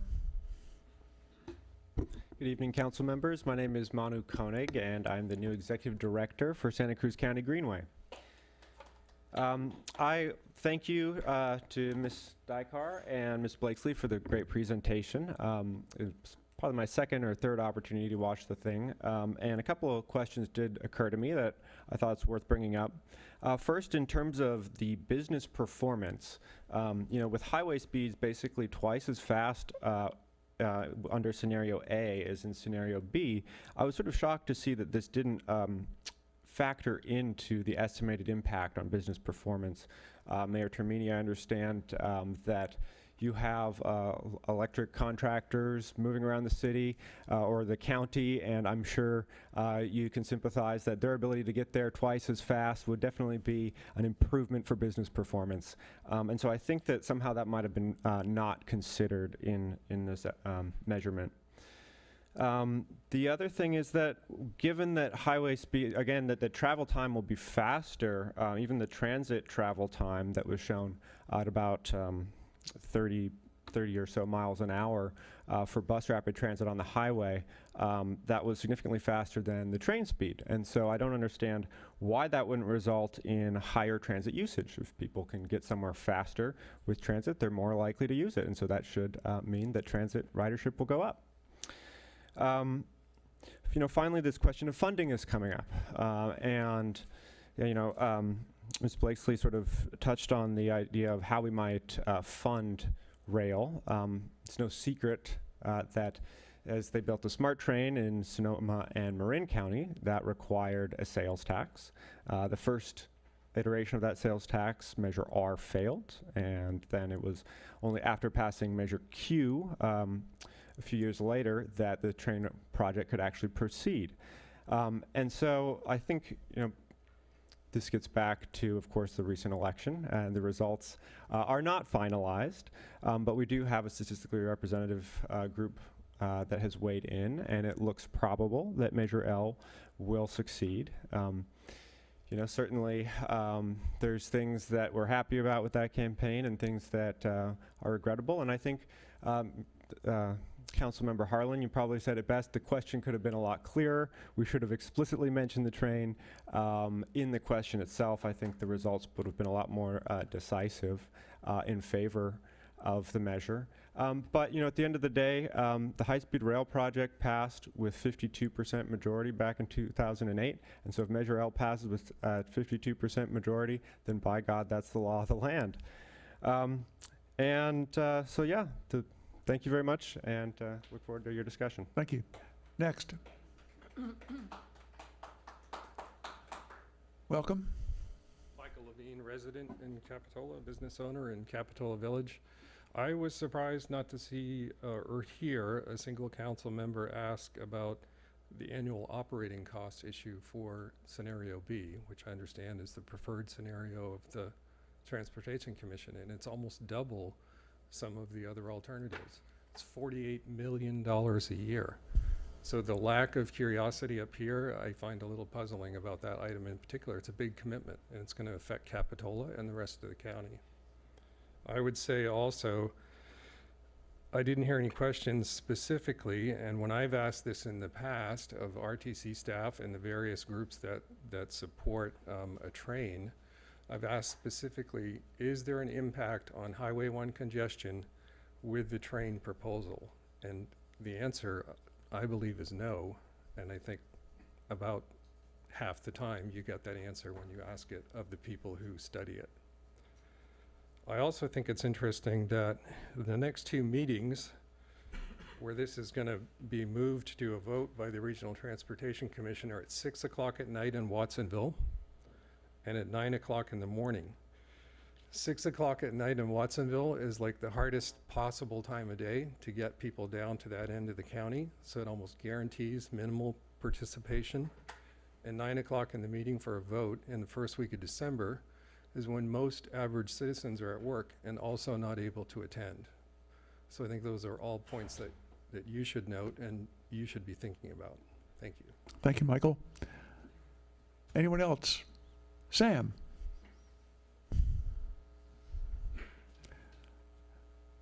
Sam Story, newly elected Capitola council member who will be sitting up here in a short month. Welcome, Mayor Sam. Termini, I really appreciate that. And it really was an honor to walk the community and be a part of this campaign. And I really appreciate being able to hear the RTC staff report on the Unified Corridor Study. And I think I just wanted to speak on a couple of matters. And one is the timing of the final decision. It seems to me, and as we've heard, there's still a lot of open questions about the study.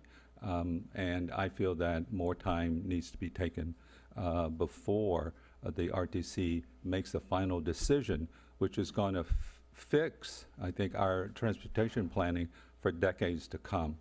And I think it's a daunting task to try to predict human behavior over a 20-year period. And in addition, I think with the new electeds coming in, as well as with the new RTC director coming in, that there should be time for those individuals to be able to really look at this study and be more educated about the various assumptions and scenarios.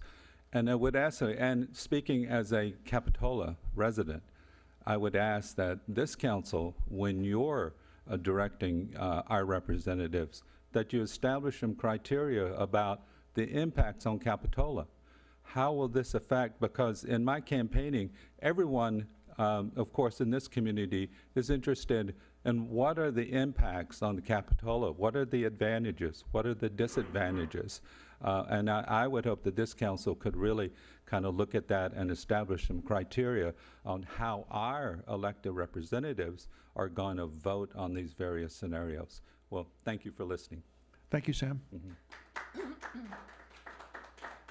Next.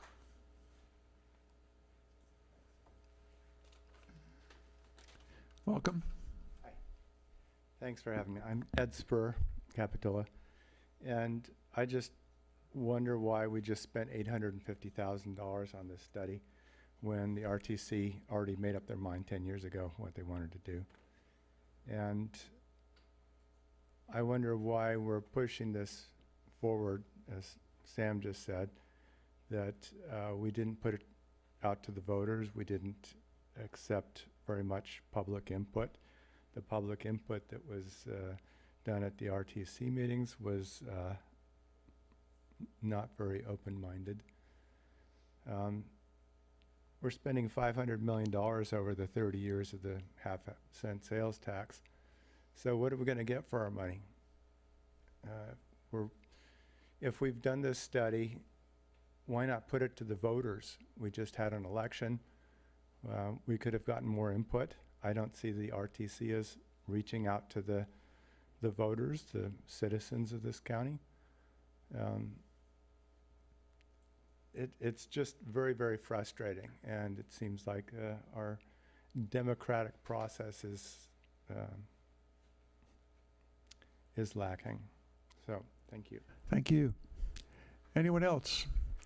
Seeing no one else, we're going to bring it back to the council for their comments on the presentation. Stephanie, start. Well, I would like somebody to talk about this proposal that's going around, that 40 trains a day are going to go through Capitola. 50, how many? I would like somebody either on the RTC or to ask George to come up and explain that to, or staff member to come and explain that to us, because I think the public is very misled about it. I don't think there's any such a proposal. There was a study done in 2015, the rail feasibility study, that evaluated various different scenarios for passenger rail service on our rail line. And they evaluated, I believe it was maybe 6 different scenarios for what that service would look like. One of them was service every 30 minutes in both directions in daytime hours. And That service was between, I think there was one of the scenarios was between Santa Cruz and Aptos, and other ones was Santa Cruz to Watsonville. And obviously that's a feasibility study evaluating the information and brought information about what that would look like, what the fares would be, what the costs would be based on various different assumptions. But obviously if passenger rail service moved forward, there would be lots more input solicited from all the various stakeholders, public, et cetera, to make the decision that works for our community if the commission decides to move forward with passenger rail service. Well, I think it would just be really good to put that out there. That was one thing that was studied, but it hasn't been decided yet. So, I mean, there's a lot of things in studies that are discussed and analyzed, but people here in Capitola, I think we're told that that's what's going to happen. And I don't think it's that. Well, that's a should really have good point. That's we could check again on our website to see what information is out there. We do have some frequently asked questions that are provided to answer that, but I think that's what scared a lot of people in Capitola.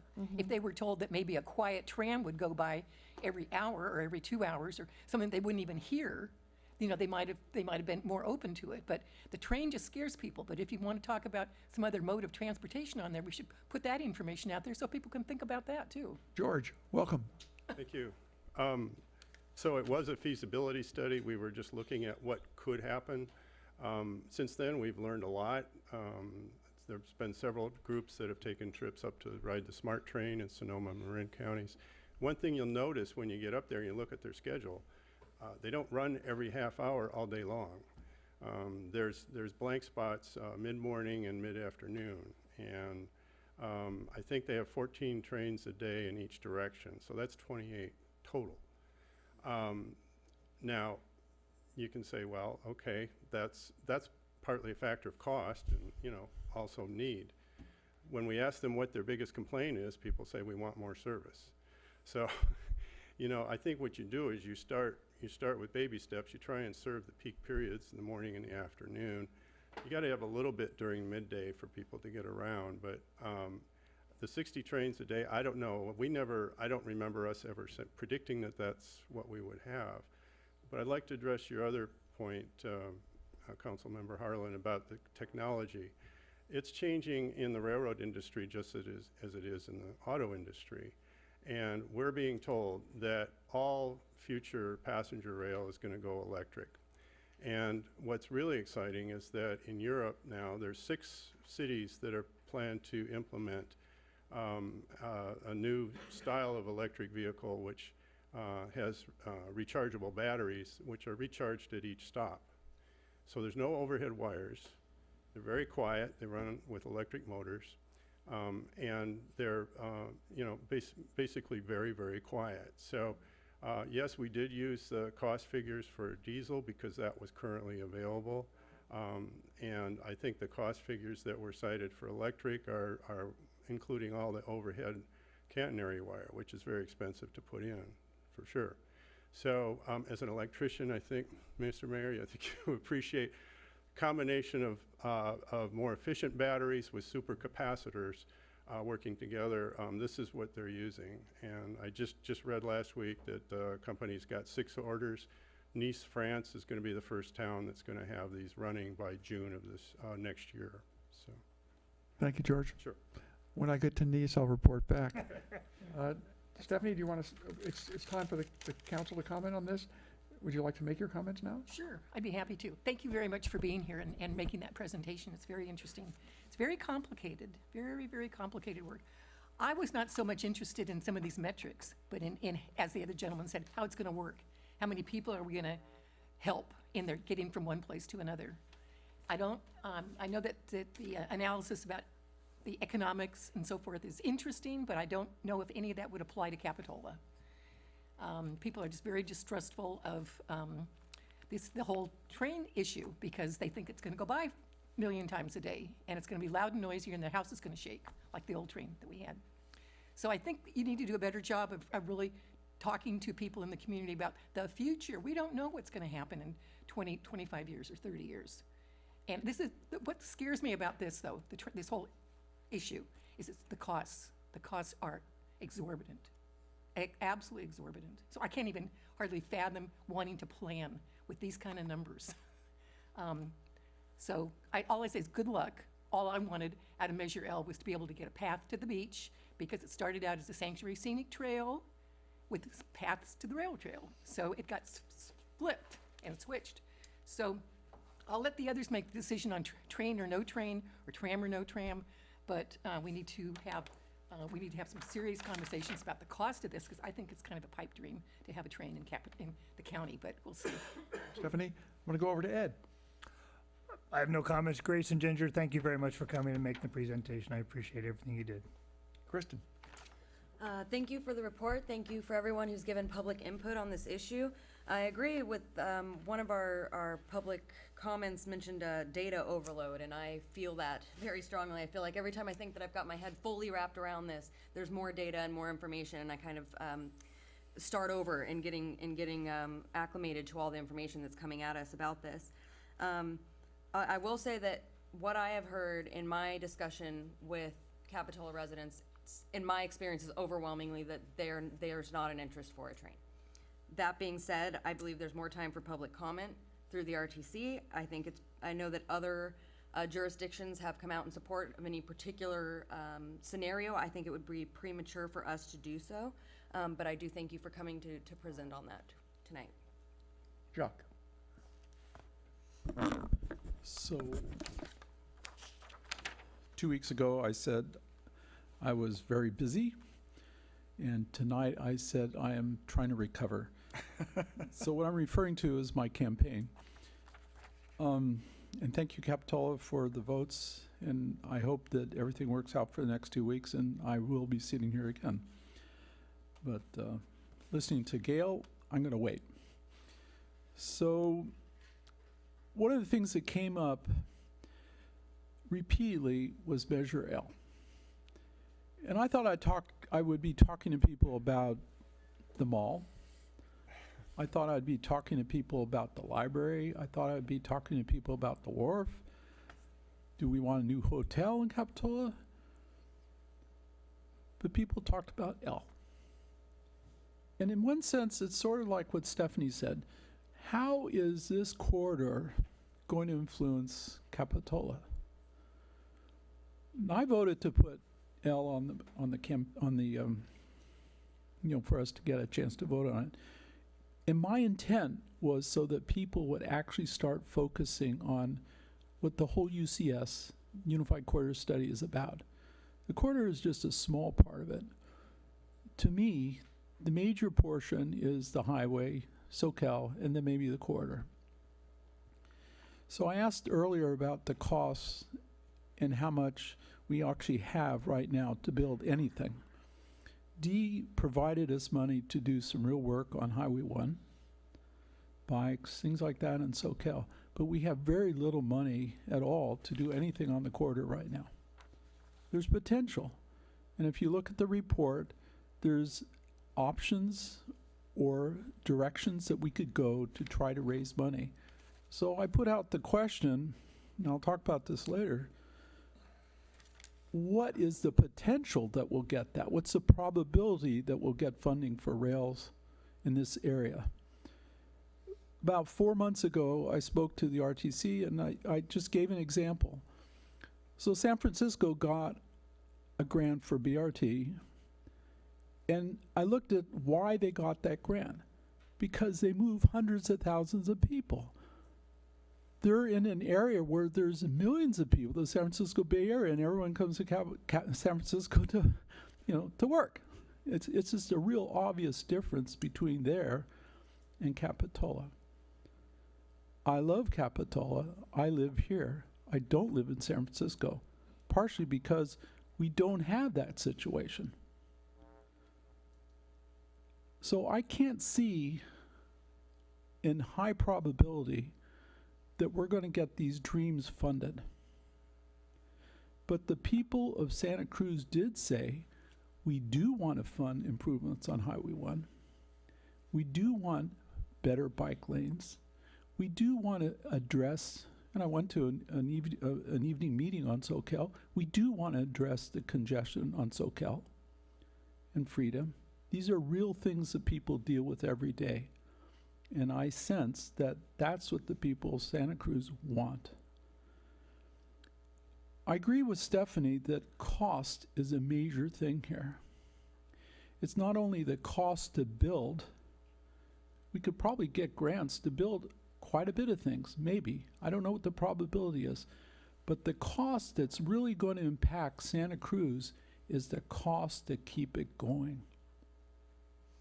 The cost to keep things going means that we have to take from something else. So, do the people of Santa Cruz want to take away from police protection? Do people want to take away from our schools? Do people want to take from just keeping the roads in this county up so that we could have a train? So those are the things I'm thinking about. And I did ride a train when I lived in San Francisco, all the way to Sunnyvale. I loved it. I've been in Europe. I've ridden trains in Europe. I've ridden trains in China. I've ridden trains in Japan. I've ridden trains in Mexico. I've been around the world many times, and I've ridden trains, and I love them. But they're high, dense areas with millions of people generally, and a lot of government support. I don't think that's something that is a real option here in Santa Cruz. Thanks, Jacques. First of all, I think our RTC representatives, Ed and Jacques, have studied this a lot longer than I have, even though I've pored over it countless hours. So with regards to decisions and resolutions, I have no appetite for that tonight. I will tell you that I think the way it's going to finally come down is it's going to be a menu system, and I think that it'll be an amalgamation of a lot of these options. I mean, I tend to like A and B. I lean a little bit more towards A than B, but I don't see the Watsonville freight in A or B, and that worries me because that's an economic necessity in Watsonville, I've been told. And I think the economic health of Watsonville is just as important to us as it is to the people in Watsonville because we're a pretty small county. So I keep that in mind. I think the menu process will most likely prevail. With regard to the cost to my business, we have calculated that my employees spend $200,000 worth of time on Highway 1 that is unbilled to my clients. So trust me, I'm interested. I'm at least $200,000 interested. I have concerns about current rail, the state of rail, and future rapid transit on the corridor. And I think it will be dramatically different than we can imagine. It's not going to be a diesel train, almost certainly. And what concerns me now is that we're designing a rail and trail with federal rail regulations in mind with regard to the distance between and also the barrier, where if it were a rubber-tired vehicle or an electric rechargeable vehicle, narrower gauge, different, whatever the combination, I think the federal rail regulations can be put aside because we have a new world. And when the time comes for some sort of transit on that corridor, it won't need 10 feet between a bicycle and that device. It won't need a concrete or chain link fence. It'll be a different kind of situation. So while I'm dazzled by the metrics and dazzled by the data, there are still things that give me pause. And when I look at spending almost $1 billion and not spending $1 billion, I would certainly love to see more advantages to spending $1 billion. And I also want a plan at some point in time, I'm sure it'll come forward from the RTC, if we do something as adventurous as some of these, that the yearly cost will be calculated in. Because believe me, Michael Levine, you're still out there, I think, everyone up here noticed what those yearly costs were. And even the least expensive was expensive. You know, we just fought hard for a tax measure that's going to bring the city $100,000, and we're joyous. If we had to throw $1 million in every year just to keep transit going, that would hurt us. So we need to find better ways. I think technology will help us in the future. Thank you very much, RTC, for this great presentation.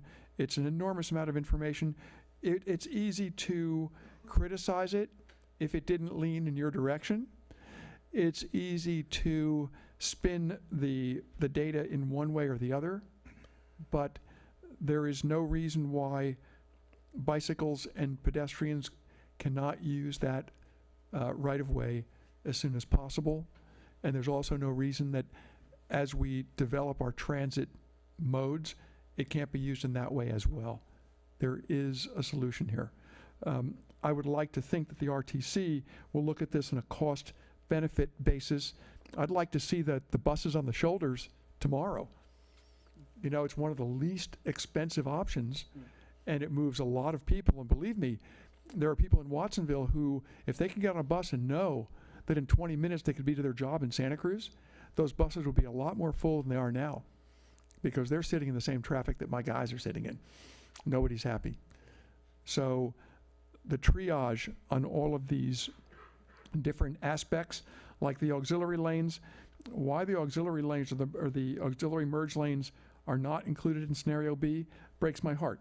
Why the intersection improvements for auto isn't in measure B, don't understand.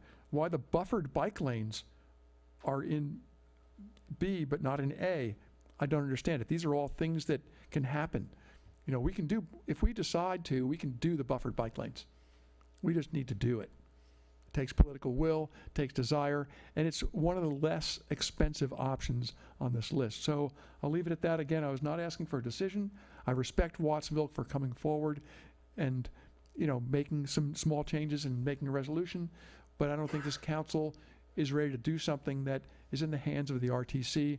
I am, as you all know, or many of you know, I am far more interested on in the next item on general government, and that is our trestle. And I'm hoping the RTC will stay around, because the next item should be very, very simple. It'll go fast. This item is over. I'm going to take a 5-minute recess, so those who are only interested in the Unified Corridor Study can leave if you'd like.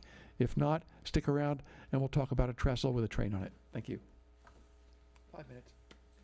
Stretch, go to the bathroom, do what you like. Or just stay. I mean, that's okay too. I think everyone's immobile here. No, I think most of them are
Council members, come back to your chairs. Write it down, thanks.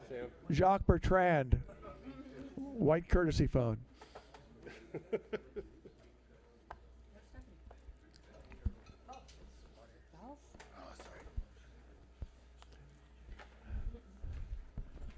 Thank you all.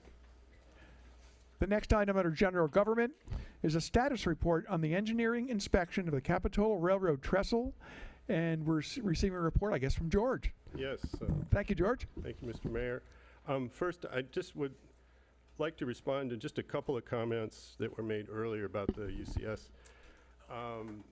Regarding the potential of funding for rail, Monterey County just received a $50 million grant towards signal improvements on the UP line, which they don't own, but that's where they'll be running their extension of commuter service down from Gilroy into Salinas.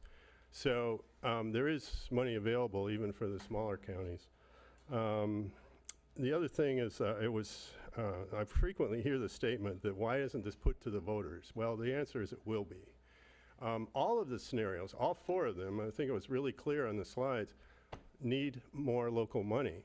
There is state and federal, mostly state money available for each, and that was shown in the solid colors, but the lighter colored bars, that was what needs to be picked up locally. So at some point, if one of these scenarios is pursued, you know, it will have to go to the voters. So, you know, and typically right now under California law, it needs a 2/3 majority. Now, it's a tall order, but it does mean that whatever gets chosen should probably, you know, should try and make it a realistic ask, and that's where, you know, if you just want everything in the basket, yeah, that's great, but that might not be realistic. So just to say that the voters will have a chance, you know, RTC cannot force this on anybody, and I just want to remind everybody that when I got here 12.5 years ago, I was given the task of putting together a sales tax measure for transportation, and a lot of people told me it'll never happen. It'll never happen here because Santa Cruz people can't agree on anything. Well, they did, so. Thank you. All right. On to my favorite subject, our dear beloved trestle. So now, about the trestle. Normally I would have had our engineer, Sarah Christensen, here to report on this because this is really her project, but I gave her the night off. I said, since I live 3 blocks from the City Hall, let me cover this. 4 out of the 5 structures that are in the trestle have been inspected. The 5th is the wrought iron structure, or what you might think is steel, but it's actually wrought iron. That one is yet to be done. That's the most difficult and time-consuming. We expect to have that one done by the end of this month. The reports, of course, have not been written yet, and we expect, let's see, well, the report and the work on the feasibility of a new structure. So that's a separate project, but it's going to be funded under the same contract with the same folks. The feasibility study, remember, the commission committed to looking at, you know, is it feasible to design and build a new replacement structure that would accommodate both rail and trail, one structure. Okay, so that work and the reports on the cost of repairing the existing one will not proceed until the RTC makes a decision on which scenario they want under the UCIS. And the reason for that is the engineers need to know what's the loading going to be on the trestle. If it's just going to be a trail, it's a lot different than if it's going to be rail and trail, or bus and trail. So as soon as the commission makes their decision on that, then we can proceed with the rest of that work. The most recent estimate we have for repairs on the trestle is about $700,000, and that will be updated according to what they learn on this new inspection tour.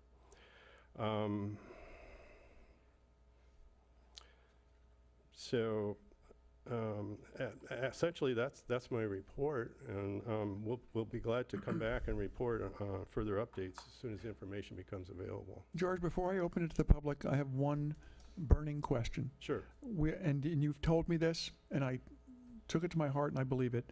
that no trains will run over our trestle till we're absolutely certain by the engineering report Right. that the train will stay on our trestle. Right. Well, FRA requires that we do that. You know, Okay. they require annual inspections of all bridges on the line. So if any of our inspection says that, you know, it's not worthy to carry a freight train, then no, they're not going to run over it until we get it fixed. Good, and maybe you could illuminate us a little bit on the process you went through with the San Lorenzo trestle, because I think you just had a pretty rational win there, where the plan for that trestle is to have the trail go continuous with the rail over the San Lorenzo. Is that true? That's true. Now, there's actually an existing walkway cantilevered off the side of that bridge. Now, it's a different style of bridge, different design bridge than what we have here. It's a considerably younger bridge, I believe, too. Could be. I'm Yeah. not sure. I haven't checked that. But at any rate, it's able to handle the loading off of one side. And we actually had to do a study just to determine that we could do that before we had them go ahead and design the new walkway. So it's going to go from the current 4 feet width to about 10 feet wide, which will be a big improvement. If you've ever walked across it in the summertime, it gets pretty crowded out there. Yeah, the bids did come in under the engineer's estimate and within the funding parameters that the city of Santa Cruz has. So yeah, that project's going to move forward. Now, not every bridge can do that. We know that these timber trestles will not take the loading off of one side. They're designed for a vertical load to be transferred down into the ground. So if you offset that, the engineering doesn't work. Right. So. Thank you very much. I'm going to open this up to the public now. Anyone who would like to address the council on this particular item regarding our Capitola trestle, please step up. No, that was up there on the podium. Brian Peoples, Trail Now. So let me give you a little history. Thanks, George, for pointing out that we will get to vote for whatever the scenario is. Trail Now, when the Measure D came out, we actually opposed it originally because they had the train in it. They had the millions to the train. They actually had $14 million for the Monterey train station. And Monterey said, well, we're not doing a train. And so we basically held our ground, and they pulled money out of the train and they moved it to Metro and paratransit, and then we supported it. Now, if you remember, part of that sales pitch was a self-help county. We'd be a self-help county. And so we are the RTC. Point of order. Is this related to the Capitola trestle? I hope you're going to bring the train back into the station here. The item on the agenda tonight is the trestle, and what you're talking about has nothing to do with the trestle. And you We're stop not the talking clock. about No, Measure D. Stop the clock. Hold on, Ed, you know, I can bear to listen for a couple more minutes, so Okay. please address our trestle. Okay. That's the item. So the trestle investments, being said that we're going to go get some tax money for the trestles. It's not true that you need that tax money for the other parts of, and Ed, you kind of screwed me up on my conversation. So anyways, good job. Go ahead. No, I'm ready. I'm willing to listen, Brian, but I just need you to focus a little bit. Mike. Yeah. Peeps, Michael. Anyways, I just wanted, the problem, what my point was is RTC director came up here and he actually opened up the discussion a little more. It wasn't just about that. And so, to be fair, he opened up the conversation about how we're going to fund transportation. So I was bringing back some points of contention to say, hey, he was doing that. No hard feelings. You're good. Peace. So the only other thing I want to say is I'm hopeful that they finish the study soon and that a decision on the transportation plans is made after they have real engineering. Because the train up at Portland, one of the trestles that they have, it has to slow down to 15 miles an hour because it can't keep up the speed. I mean, are you really going to upgrade that train trestle so that trains can go 35 miles an hour over that train trestle? Is that the plan? that doesn't seem like a realistic plan to have 60 trains a day going 35 miles an hour over the train trestle. Right, Ed? Thank you. Thank you, Brian. Nels Westman, as I live and breathe. Yeah. This must be pretty important to bring you out of your easy chair, but always good to see you. Good evening. My name's Nels Westman, Capitola resident. The headline we all fear: locomotive plunges off historic trestle. It could never happen, right? Think about what's at stake, though. People live under the trestle. Their kids play there. We drive underneath it. People paddle and row on it. We've invested large sums in protecting the environment of the creek that's underneath the trestle.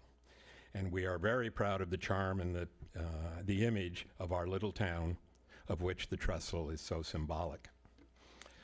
All of this would be irrevocably damaged if a locomotive rolled off the edge of the trestle and landed half in the creek and half on an adjacent home.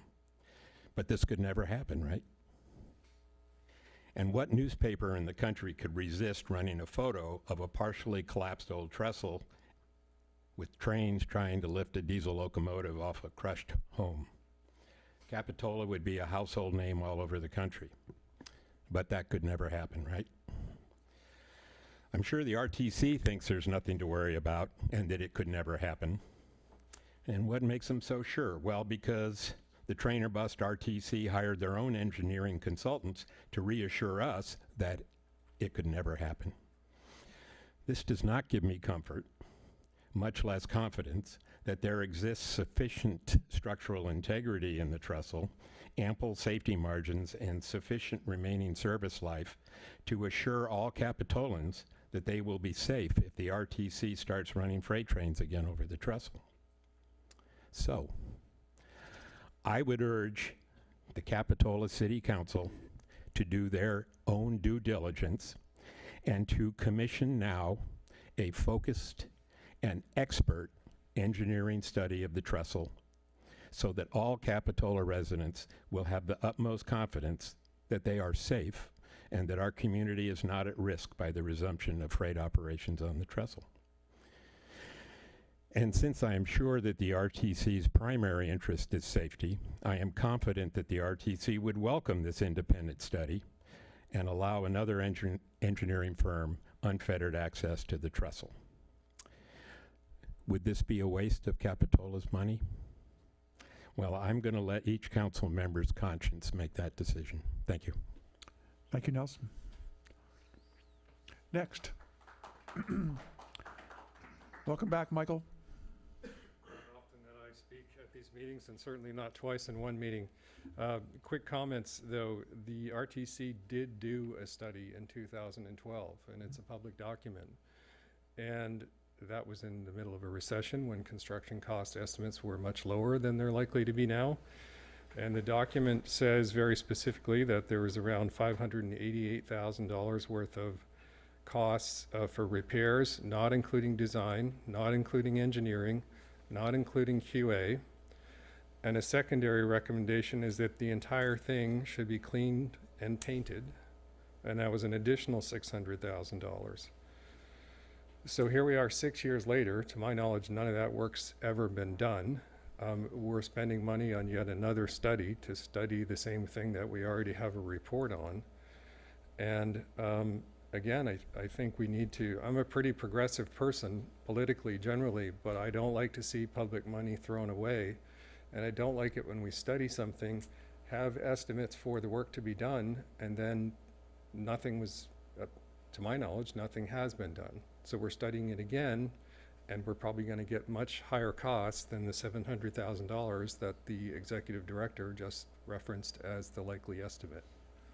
Thank you. And Michael, before you go, just for the record, that study that you quoted, we did note that carefully, and it recommends a re-inspection between 6 and 7 years, and that's why we're doing what we're doing now. I think it's great that we're doing it. I just think it's too bad that for the last 6 years we had a study. We knew that some serious problems were there. We knew that it should have been cleaned and painted, and that hasn't been done. We live right next to the ocean. It's common sense that it's dramatically probably dramatically different shape now than it was just 6 years ago. I park under it virtually every day. I've seen multiple timbers fall from it over the last 3 years in particular. So just setting aside the whole corrosion steel issue, the wooden substructure of it is in serious disrepair, and it has been for some time.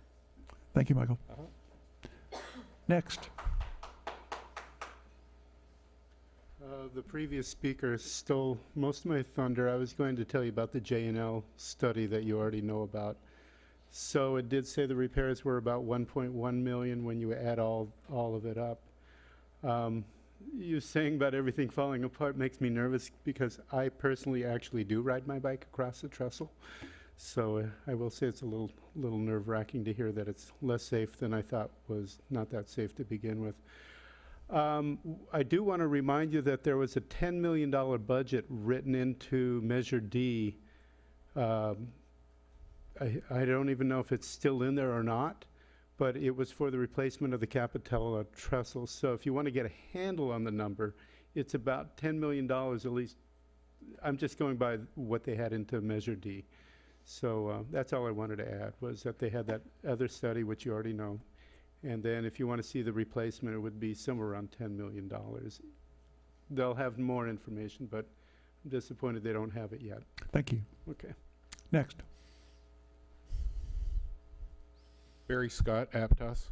I think it may be fair to say my degree's in architecture, and for what it's worth, 5 years of structures, and being a lover of architecture and old architecture and bridges, I think it might be fair to say that whether there's a train or not, the bridge may someday need parts of it to be replaced or some significant work. A train or no train isn't, I think, the determinant of that. Nothing lasts forever.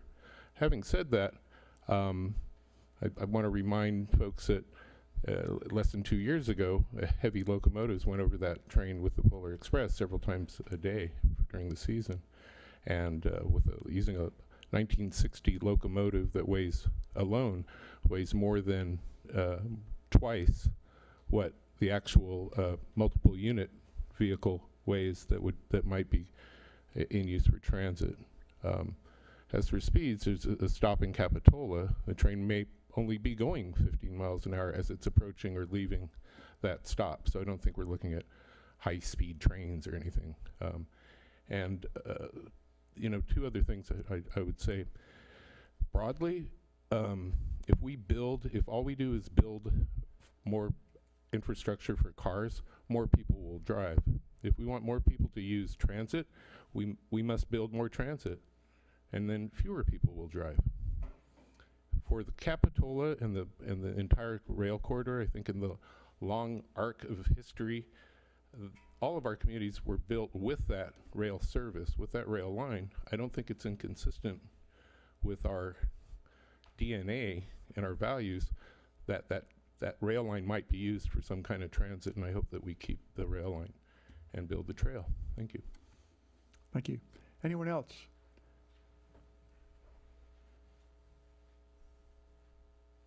Man that knows a couple things about steel. Welcome, Jack. Hi, thank you. Good to see you guys. I built bridges. I teach the building of bridges. I've been an iron worker for a career spanning 25 years. When we tore down the trestle in La Selva, it was frightening the amount of corrosion that was there. As you know, that bridge has a lot of lead paint on it. Lead paint tends to encapsulate a structure, and an engineer can go out and look at it. You're not really seeing what's inside those beams. Water moves around. You have the sun, you have the cold. It just moves moisture around, and that happens as it's very accelerated when you're not maintaining that bridge. You're getting all kinds of corrosion.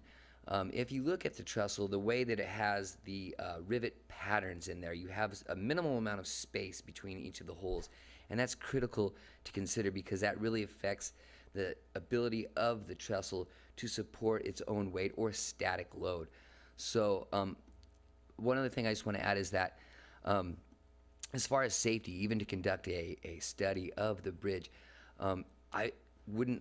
if I was running that project, I wouldn't legally be allowed to let anybody walk over the bridge without being 100% tied off in a full body harness with a lifeline 19 feet above the bridge, that's an OSHA requirement. I mean, even the most lenient federal requirements wouldn't let any person working for any entity walk across the bridge without being secured by a full body harness because of the floor openings and because of the state of the guardrail systems. Thank you. Thank you. Anyone else? I am Pam from Capitola, and I shudder to think of losing the train right of way, because we're thinking of 2030, but I'm thinking 2050, 3000. You know, I'm thinking even further ahead. And as far as funding goes, in places the right of way is 80 feet wide, which we don't need. And as it is now, that land, if we take away the train right of way, will go automatically to the adjacent landowner, which may be Greenway. There's some rumor about that. But maybe the law could be changed where we could use some of that land and get money for it for transportation projects, whether or not we get the train. And the third thing is, I'm not attached to this trestle. I think it would look pretty in a woodland setting. I kind of think it's ugly. And there are awfully beautiful bridges that can be made. So, that's Thank it. you. Anyone else? Hearing none, we'll bring it back to the council.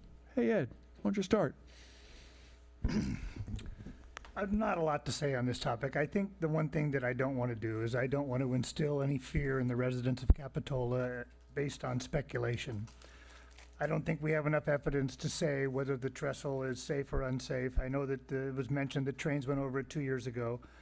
That doesn't necessarily mean that it's safe. What it does mean is that trains haven't run over it in 2 years.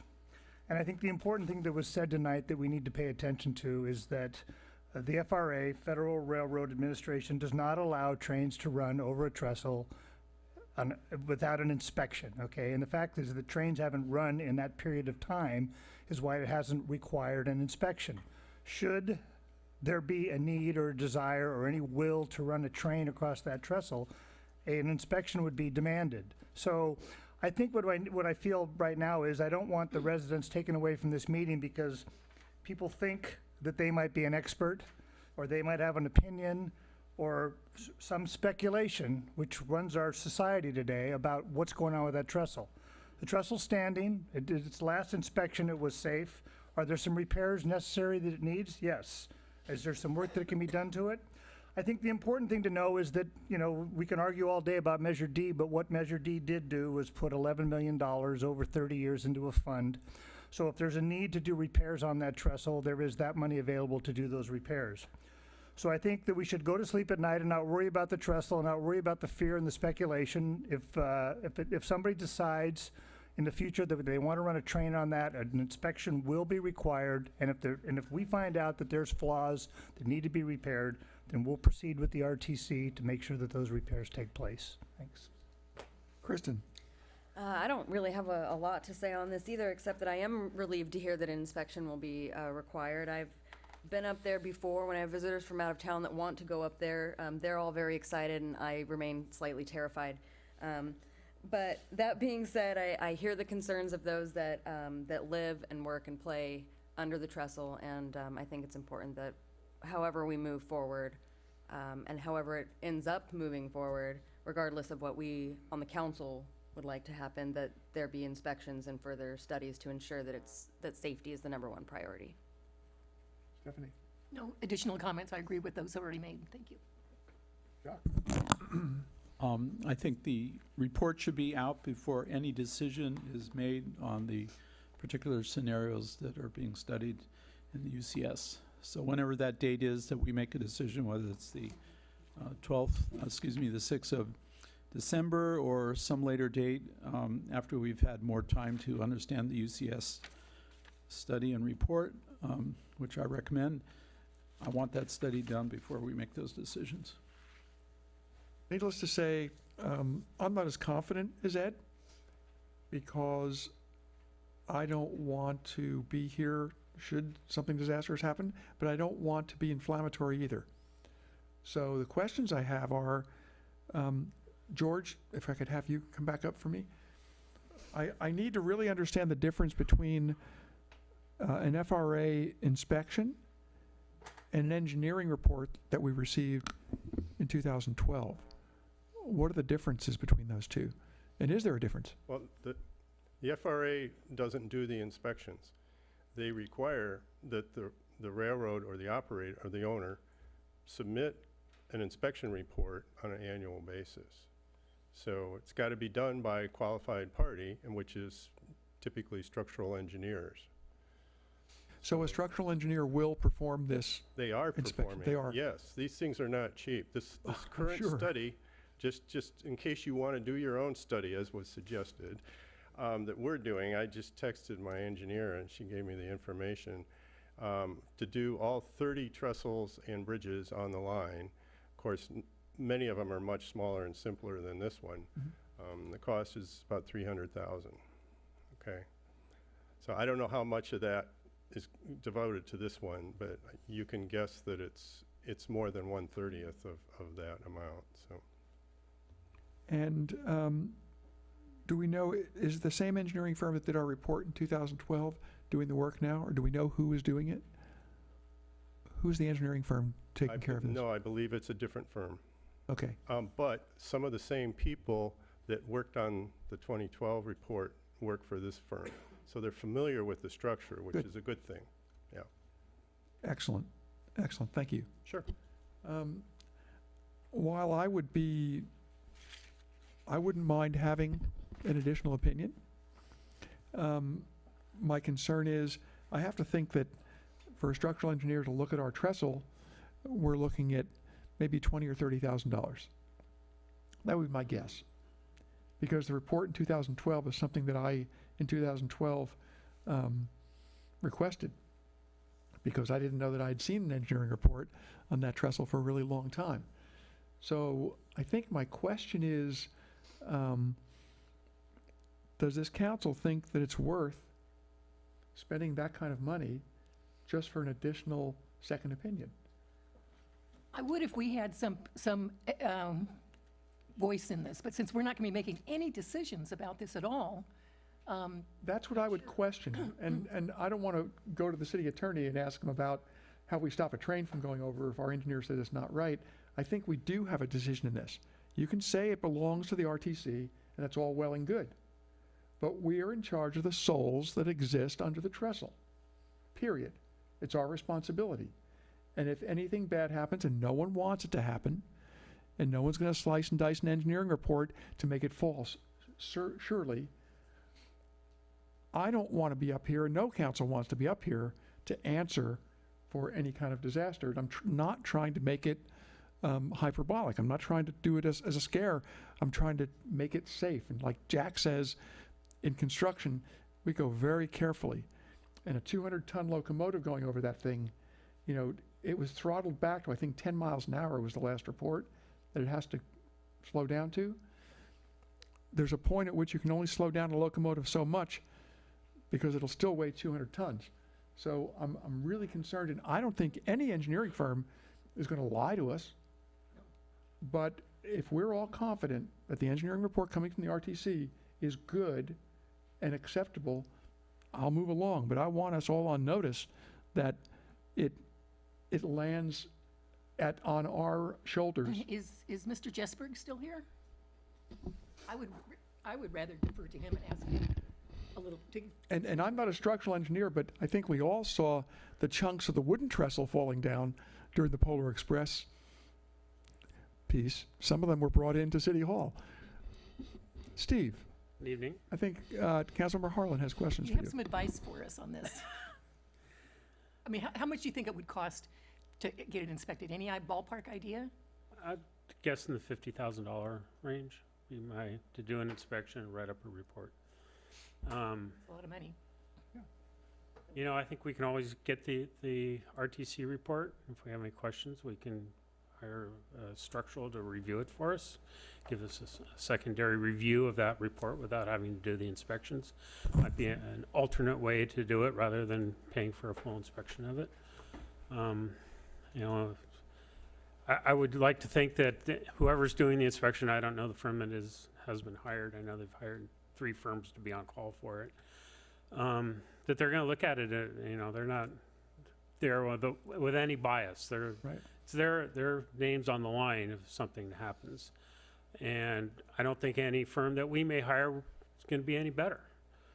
We're going to give a different opinion. I mean, I really don't see any merit in that, but maybe having a review done would be my recommendation. It seems like good advice, and I would urge this council or the members who remain here after Stephanie and I go to look at the RTC engineering report when it comes in, and if you feel better passing it by, getting a peer review, that's fine. But George, you're back. I would just recommend that you invite the engineering firm that's producing the report to come and present it to you. Perfect. And then you can talk to them directly. But I agree with Steve. Their reputations are on the line. These are some of the most conservative people in a profession that you're ever going to meet. They are not going to tell you that something's, almost there. They're going to say either it's working or it's not going to work. Good. Did you have a question of George? So I'm recalling a meeting you attended with Louise, Michael, and I, and Jamie about this very question about the study. And About the inspection study? yeah, that had been done. Yes. And we wanted to see that report. And you basically said that the engineers, this is my sense of what happened, would be very reluctant to share that with us because of privilege or how they constructed their test. No, we have the report. You have it, okay. There was other information from the railroad authority that was withheld from us, but that's okay. And that's what I was concerned about. So I don't know how much. That's the FRA. I think we were talking about. Okay, so would we get a complete? So I'm trying to go. But Would we get a complete picture? That's what I want to know. The FRA doesn't do the inspection. Okay, so it's their engineers do it. evaluation that we wouldn't get. I can't remember what we were referring maybe to. I'm misreferring. Do you have a sense? Jamie, you had some conversations with them, and it was a rather succinct reply they gave you. Yeah. Mr. Mayor, members of the council, the 2012 study, I think it's actually still on the RTC's website, if I remember correctly. That was a complete engineering study from start to back, the appendices, the whole 9 yards. What we can't get our hands on is there's annual reports that are filed with the FRA, and they're I considered confidential. And, I filed a report and indicated I was chief executive for the city, and they basically came back with the report that said, it's on file, it passed the tests, and it's all good. And that's what I got. And that's just the information that the FRA will release. So the study that the RTC is doing, I would expect will look similar to and be of a similar quality to the 2012 study that we all reviewed. Okay, so that was basically my concern. Some information is being withheld, which to me gives us an incomplete picture of what this whole situation is. Yeah, I'm looking forward to seeing what the engineers have to talk about. Do you recall if at all it has a lot to do with the actual use? I mean, is it going to fall now? There's nothing happening. Is it going to fall with 2 trips a day, 100 trips a day, that kind of thing? Well, our conversations with them in 2012 said, it does depend on the use. Right, that's what I would expect. How heavy the trains are that are going over it. So it's had very little use since then, frankly. So it's that would mean less strain on the structural members. But regardless of that, time has passed. It's rained. We have changes in weather, and we're near the shoreline. So it is time to do another set of inspections. I don't think it's money wasted. I think everybody needs to know if how much it would cost to repair it, if we're going to repair it or replace it. And just to quantify it, George, I think the RTC voted to budget $50,000 for the study that's going on right now on this trestle. No, that's for the feasibility study. That's the one that follows the inspection for to determine. Do you know what it costs for the engineers to come and do the survey? No. No. That's part of the $300,000 contract that they're working on right now. Okay. The 50,000 was the extra piece, which is the feasibility of designing a new bridge that will support both rail and trail. Good, thank you. Okay. Then we'll leave it at that, and I would highly recommend to the council that'll be here, and I know Ed will be here, Kristen will be here, Jacques will be here, and Sam in the back. Do not take this lightly. Look at it seriously. Thank you, George. And we'll move on to the next item. One comment I'd like to make. Thank you, Michael, for pushing this issue. Sure. Yes, you've taken this a strong position on this, and thank you very much. Thank you. Can we consider, when the report's out, of having the council have it peer reviewed if they want to? If they want to, it's certainly in their purview. That's a good one. Okay, we're going to go to special event highlight issues for 2018. It's really riveting. You may all want to stay for this. Oh.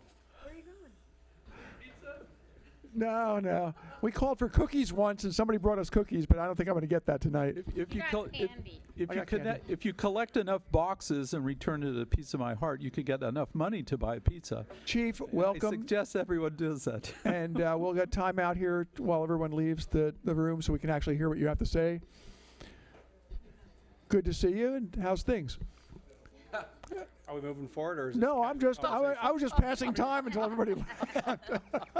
That's as good as mine. He was trying Not to on timer. You can talk. I was vamping. I was doing this. Stretching, that's right. Want to see if we actually have a... And here we go. Come on up, Chief. We're ready. Mr. Mayor, council members, thank you very much. The item before you tonight is our annual recap of the 2018 special events here in the city of Capitola, with staff seeking council's direction regarding changes to specific recurring special events, including conditions, or to determine if any additional review is required before we go forward with the 2019 series of events. As you're well aware, there's two categories of special events. A general special event is an event that attracts 200 or more attendees with known or predicted impacts on staff and the community, whereas a minor special event is less than 200 attendees with no known impact or limited impact on staff or the community. Minor special event permits are approved by staff and authorized by the city manager, and then the recurring general special event permits are also approved and authorized by the city manager unless there are issues that were introduced or experienced during the current year that causes for those general special event permits to come back at request before the council. For 2018, we had 11 general special event permits. Those are the largest special events, and 16 minor special event permits. So a total of 27 special events in the city. Of those, 217 PD personnel hours were billed, 65 public works personnel hours, and a recovered reimbursement, cost recovered of just over $20,000. Important that of those 27 total events for the year, for 2018, we only had 18 complaints or calls for service directly into the police department. And so that is worth mentioning. That's a small number compared to the total number of events. Of those 18, 8 were related to the Monte Fireworks Festival, and 10 were related to Art and Wine. I'll get to that just in a minute to cover it briefly. As I always do, I'm going to cover real briefly, and I want to speed through it, but I'll be expeditious in covering some of the highlights and some of the concerns with the larger events, 6 in total, and I'll go in chronological order if I can. The car show was in June 10th and 11th of this year. It's the 13th annual car show. It was a well-attended event. It sold out way ahead of time with 330 total cars this year compared to 300 last year. We had no concerns from staff or PD's perspective. One positive, there were 0 tows for the car show this year. Last year, there were 15. So quite a few improvements with regard to posting of signage, working with the organizers, and trying to minimize that total number of tows as we do for each of the events. Wharf to Wharf was on July 23rd. It was the 46th annual large event. Of course, we know that. Road closures from 6:30 in the morning until 12:30. 15,000 runners. No calls for service. No complaints coming into the PD. We had a lot of improvements with communications between ourselves and the Wharf to Wharf organizers, and that seemed to play out well for us with regard to managing that large event. The Art and Wine by far is our largest event of the year now that Begonia is no longer here. That occurred on the 8th and 9th of September. 50,000 estimated for the 2-day event. Road closures from 6 in the morning on Saturday until 10 o'clock on Sunday. So that's a large period of time. Clearly impact on the community and staff with the resources needed to maintain that closure. We did have 10 calls for service related to art and wine. The good news is that only 2 of those calls were related to alcohol. The others were parking complaints within the venue. One thing that was a concern that we overcome with extending our police officers on an overtime basis is that First Alarm was contracted with the organizer to show up and patrol the event, the village, to make sure that none of the properties belonging to the artists were interfered with. There was a breakdown in communications, and they in fact did not show. And so we had to use police officers, our staff, to take care of that security component during the evening hours. That was recovered through the organizer of the event, the cost for those officers. The Capitola Beach Festival was very well done. That was on the 29th and 30th. 3-mile fun run in the morning, about 3,500 attendees for that run, and then a lighted nautical parade, as we're all aware, in the evening. That started at 7:30 at night. There were 8 total barges for the event. No significant concerns at all with the event. 400 to 500 spectators is our estimate for those who shared in the enjoyment of the nautical parade. And the roadways were opened up by about 10:20 for that event. Some of the first year notes that we made note of when we completed our after action report, and these aren't complaints, but they're notes, and that's good news. It's the first time for this event, and we want to seek feedback to see what we can do better and what the organizers can do better. But here's the things that came up. The barricades were not up early enough for the run in the morning. That's an easy fix. Lights along the creek were not functioning as well as we expected them to function during the evening hours. A little bit of miscommunication between the organizers and potentially ourselves and the National Private Security regarding their role as it relates to the trestle and other areas where we expected them to post and patrol, and we can work through that. And then there was some confusion with regard to is there handicap parking, is there not handicap parking, is there a drop-off zone for spectators? These are all things worth mentioning, but it's easy with good communication to work through those things as we go forward with the next year's event. Mermaid Triathlon was on October 6th. That's the 8th annual triathlon. No calls for service, no complaints into the police department. That's good news because in years past there had been significant complaints with that event. The Monty Fireworks Festival was on October 7th. Significant challenges because much like the early challenges with the Capitola Beach Festival, evening events are more difficult than daytime events, especially when you're posting people for traffic control points or locking down portions of the street in the evening. So that becomes challenging for us. No significant concerns, just a lot of work and a lot of personnel hours. There were 8 calls for service. All 8 of those were related to noise. We had a complaint come into the police department or perhaps upstairs to staff. An individual complaining there was a lot of debris that they collected along the shoreline on Sunday morning. And in fact, that we spoke to that person. They were out there sooner than, I believe, Save Our Shores was the group that was tasked with collecting debris. They were out there sooner than the other group was out there, and so we don't deny that there was debris collected, but we did have a plan in place to have others collect that a little bit later in the morning.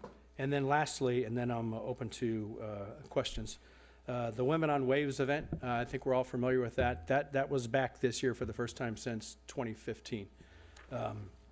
That was processed and handled as a minor special event permit based upon the information that was provided to staff and to the police department early on as we were going through the permitted process. We were expecting that event would have less than 200 people with no known or minimal impact on staff and the police department. In fact, it was much larger than that. It should have been processed as a general permit. It should have been clear to us that there was going to be more, and in fact, there were probably 400 or so attendees, a certain number of participants of that event, and a significant impact on the traffic flow within the Esplanade Park pedestrian flow and the traffic flow within the village itself and the Esplanade. And so we have communicated with the organizer as a result of the complaints that came in.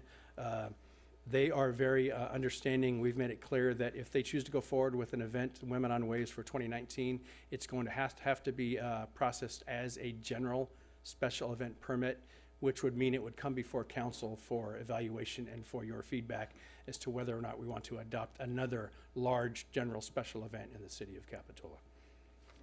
That's my report for 2018, and I'd be happy to answer any questions that you might have. Any questions, council? No, I think that was very thorough. I have one, and that is, can we, I know there's only one event really where food vendors should be allowed only because there are 10,000 people who want to eat and the restaurants couldn't handle it, and that is art and wine. And they have a pretty specific area. But any of these other events, and I'm not talking about like the Fun Run and the Wharf to Wharf, where they have,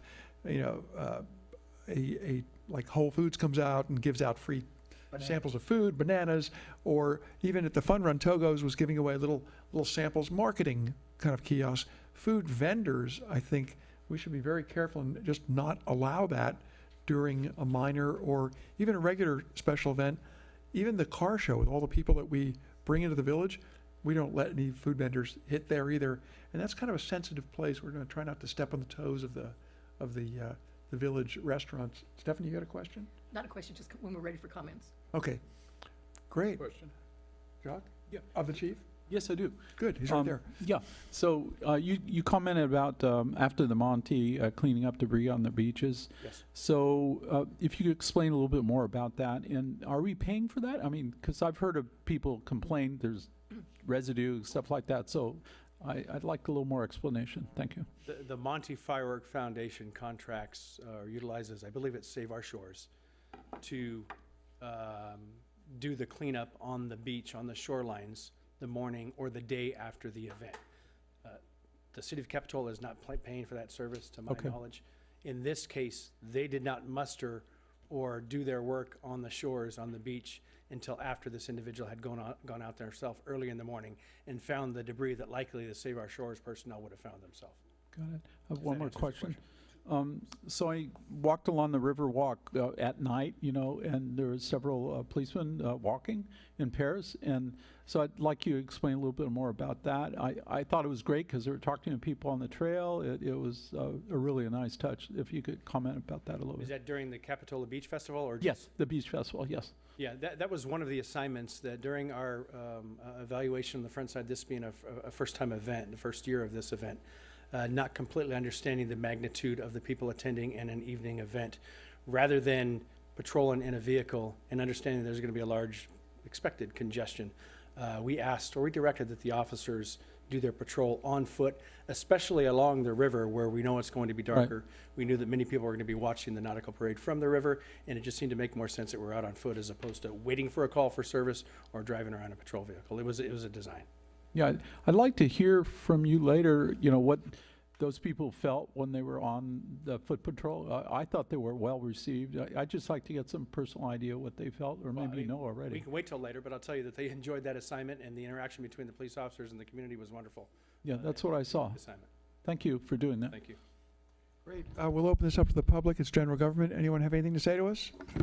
Seeing none, we'll bring it back to the council. Kristen, anything to say? Yeah, just briefly. One of the things that I really like about looking at these lists of special events here is that a lot of them are fundraisers or for charities or for nonprofits, and I think that's really important that we as a community are supporting those kinds of causes and issues. The Monty Fireworks Foundation, or the Monty Foundation Fireworks show is always really exciting to me. There's nothing else that gets me out into the street, jumping up and down, screaming like a kid. So that was a lot of fun. And actually, this last month, the Village Halloween Parade was my first experience with that because I was working in a shop down there, and I've never seen that many, not even with our last Begonia Festival, I've never seen that many people. We ran out of candy in like 20 minutes. So it was a lot of fun, and thank you for that report, and thank you for our police for doing all the hard work to make sure that we're safe during these exciting events. Got anything, Ed? I do. I think the chief touched on it, and my concern is we did kind of as a council have discussions about how many general events we have, and we had kind of put the term village fatigue had come into event, and we were not really open to any other events. And the only exception that I believe we made to that was the exiting of the Begonia Festival was replaced by the Beach Festival, which is the same thing, so I don't look at it as it's a neutral operation to me. The one that bothers me is that, not anything against Women on Waves, but this event, it was very disrupting when it happened. I know that I came over the Stockton Bridge and there were actually barricades up. The Esplanade was shut down. It went on all day. It was definitely anything but a minor event. I know we dealt with it, and I'm glad that it's going to be taken off of the list. That's a recommendation here from staff, which I support. And if it does come back, which I don't think I'm going to support it, because I think the theme of this council was we're all full on events. And especially the fact the time of year that it happened, I think we had an event every weekend in October, and you know, I'm not really into, what a lot of these events generate is overtime for our police officers, which we're already running, I believe currently 3 short, 4 short now, some number like that. So I'm sensitive about the overload for overtime and the demand, and like I say, even the event was gone for 3 years and it came back, and I just didn't like the way that it came in. The other thing that bothers me is when I look at this list of special events, I think, if I'm not right, but it's in the letter, it says that the council came up with in February of 2002, city resolution adopting special event program and fee schedule. And I just don't see how we do an event for some of these things here and charge people $152 when I know that, Steve, you're gonna tell me if I bring in a public works guy, I probably gotta pay him a minimum of 3 or 4 hours to come in here. And I don't even think that probably covers him picking up the trash. So I would just make a recommendation to the city manager that you bring this back to us for, to look at this fee schedule. Because it's, these minor events, what we're charging here doesn't come close to even dumping the trash. Okay, and I don't know what we're trying to accomplish here, but I can look at the wharf to wharf coming in and you know, when I know how much it impacts our town, I can look at this compensation of $6,000 and say, well, that's a reasonable figure there. And this events like the wharf to wharf, 4,000, Art and Wine, 4,000. I know we have costs that come into this, and some of these events I just don't think are accurately portraying. You know, I know that if I want to go stay in a hotel in Barstow, I'm going to pay $50. But if I want to stay at the Ritz-Carlton, I'm going to spend $600 a night. And people come here for these events, and it's like we're giving away this town of Capitola, which I think is pretty prime real estate. I appreciate your comments, Kristen, about supporting charities, and it's not where my point is, but you know, these events cost us money, and I don't think there's any way we should lose money when we're doing these events. I mean, if people want to come and use our town, I think that's great. They do put a burden on the residents that are here. I know the businesses love some of the revenue that comes in, so there's got to be a happy medium, but I just think we need to take a look at this fee schedule.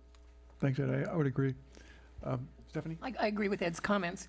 And also, I'm just going to make my annual pitch to have fewer events. If there were 11 of the general and 16 minor, that's 27. That's like almost every other weekend for a whole year. And I think that is way too much for this town. I wouldn't mind having an event every month, or maybe some months too, but I just think it's way too many activities for this town. The people who live here can't get across town. They can't go to the village. They can't do a lot of things because we have all these events. So I would urge the new council to look at this list and considering dropping some of them, period. Because I think it's just too overload for the community. And I've heard that from a lot of people, that they're tired of it. You know, it's their town, but it's taken over all summer, and then all these weekends with all these other activities, and they're tired of it. Doc?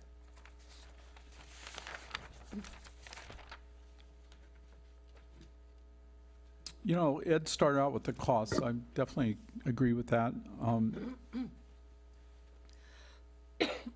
Another thing I'd like to, how is this report available to people? So, I mean, you do a lot of evaluation and stuff like that. And in terms of event fatigue, you know, maybe sometimes people are wondering, are we actually monitoring? Are we actually paying attention to what goes on? The reports that come in, complaints, you know, things that people like and stuff like that. Maybe if people knew that and it was available, some of the issues that people have, you know, might not be there. I think Stephanie's right. We have to pay attention to this. So having that report out to the public gives the public a chance to say, I'm not seeing everything in that report that I'd like to see. And then we could have some feedback and maybe address some of the things that public would like to see it addressed. So having this more available, or I don't know how it's available, I just don't know where it is. And so giving the public a chance to respond, and this would give us a chance to get a better idea of what people are feeling. We could put an article in the newsletter and ask people to give us feedback, to email us or something like that. Tell us how do you feel about that?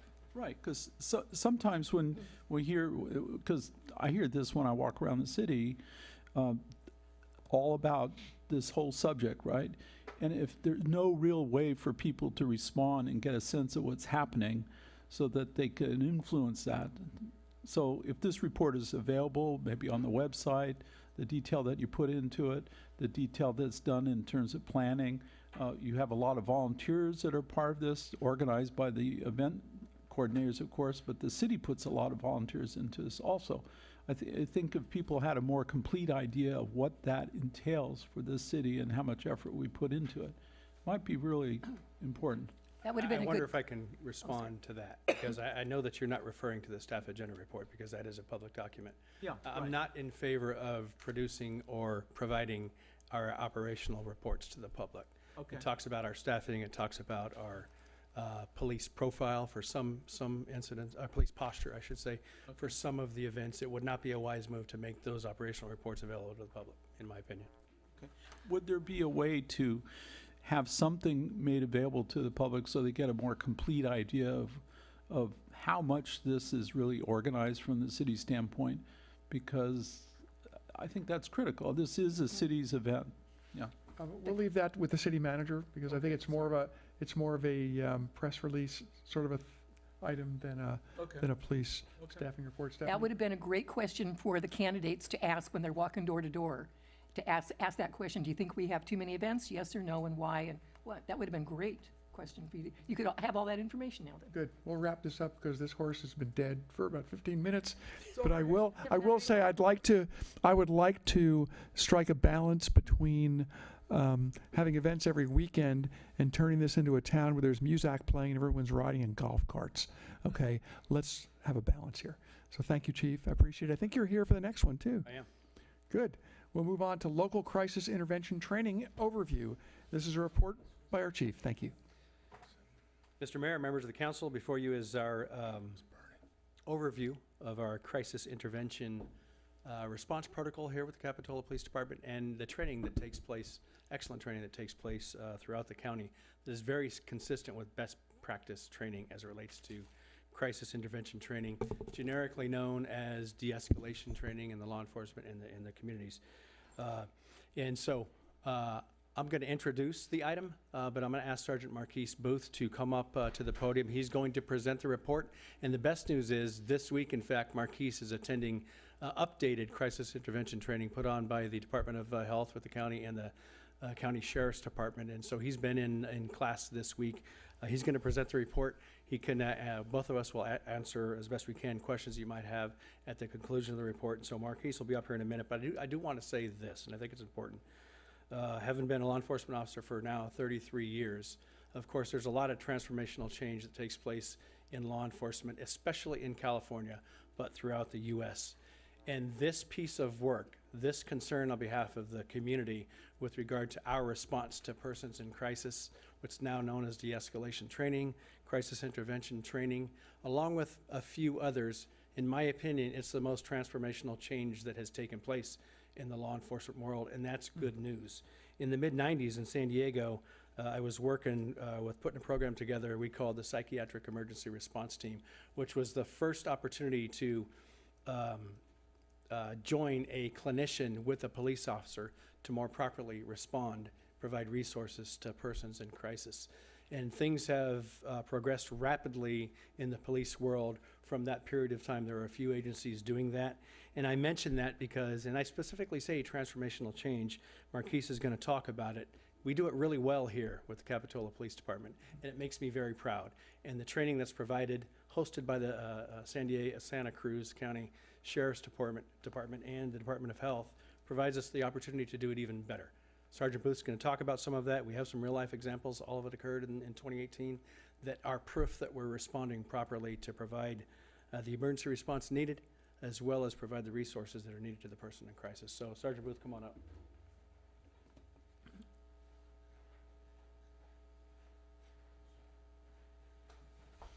Mr. Mayor, members of the council, I'm Marquise Booth. I am a sergeant with the Capitola Police Department. I am currently assigned or designated as our training manager. So I am very passionate about making sure, as is the chief and the rest of our organization, making sure that we're sending our officers out with the best skills that we can possibly provide them, extra tools to go out into the community and in their day-to-day interactions in dealing with people with mental health disorders. Just to give you a brief overview of over the last few years, from 2015 to 2017, Capitola police officers have responded to, on average, about 138 calls for service involving people who are emotionally disturbed. As a result of those interactions, on average, about 66 reports were taken after officers determined that that individual had met requirements to be detained and taken for a mental health evaluation, which is outlined. Our authority to do that is outlined in 5150, Code 5150 of the Welfare and Institutions Code. And pretty much what that says is that it provides us with the authority to evaluate an individual who, as a result of a mental health disorder, is a danger to themselves, a danger to someone else, or is gravely disabled. And what that does is allows us to detain them and take them to a psychiatric facility for further evaluation. 2018 study from the National Institute of Mental Health pretty much resulted in the fact that about 1 in 6 adults in the United States is suffering from some level of mental health disorder. And it also found that 1 in 25 actually suffers from a severe form of mental illness, such as like schizophrenia, major depression, or severe bipolar disorder. So keeping that in mind, and the calls for service data that has been taken from all throughout the county, there's a pretty substantial likelihood that our officers here in Capitola are going to be going out and interacting with someone who is suffering from some sort of mental illness. It is something that happens quite a bit. It seems like it's become more prevalent in recent years. I couldn't give you an explanation for that. But as a result, a collaborative effort between the Santa Cruz Behavioral Health, local law enforcement jurisdictions, the local chapter of National Alliance of Mental Illness, as well as the Criminal Justice Council, have made a collaborative effort to start the CIT curriculum that is based on the Memphis model, which is, it's not exactly the Memphis model because it's a 24-hour training course. And basically what it is it provides us with the tools to better identify people who are suffering from a mental health crisis. That's someone who is suffering from a mental health disorder, who is maybe displaying behaviors that something isn't right. They're not taking medication, or there was something that triggered them and caused them to become and fall into a crisis, right? And so pretty much what the CIT training is that it trains officers. I mean, it is quite comprehensive, the training. This entire folder, actually both folders, is full of training material that we cover in the 24-hour course. And it trains us to better identify whether it's them suffering from a mental health disorder, developmental disorder, something such as a traumatic brain injury, and things like that. And it sort of trains us to effectively communicate with them, learn to slow down the situation as officers are responding, gather as much information as we can, and then during our interaction with those individuals, making sure that we're using the proper tools and directing them towards resources if we determine that we're not going to place them on a 5150 hold, to direct them towards local resources. And if that officer, for whatever reason, is unable to, successfully bring remedy to the situation at the time, now we have a lot of other county resources that we can rely on. I can tell you that for most of the week, there are mental health liaisons with the county behavioral health. And what those are, they're mental health clinicians that ride around with Santa Cruz Police Department, the Sheriff's Office, and Watsonville Police Department. And they're available for us to rely upon typically during normal business hours, to come in and help us deal with mentally ill individuals. That's all throughout the city. We can also rely on the mobile emergency response team that will also come out, and they will also render services to those individuals as well in the event a mental health liaison is not available for us. And so pretty much, I wanted to keep it nice and short, but because I know that everyone's ready to go home. It's been a long meeting, so I'm available for any questions that you may have regarding the training. If you need any clarification, I'll answer the questions as best as I can. Any questions, council? Jacques? Yes. So 5150, if you don't want to bring them in for further evaluation and you direct them to other resources, totally left up to them, or do you follow up? We would, and what we would do in a situation like that is we would provide them with those resources, a lot of the community resources that are available to them, and we would also make a referral to the mental health liaison for them to follow up. And we would then follow up with the mental health liaison to make sure, to see if anything happened with them, if they actually sought the services, if they followed up with them and checked on them, which a lot of times they will go out and do. Even if you know, people are making community referrals or they're getting outside referrals, we can also go online and we could fill out a referral form as well as law enforcement. Thank you. So in terms of privacy and other issues related to that, is there a record kept of this? Is this something that is in a file? What kind of documentation is done? I'm concerned about that.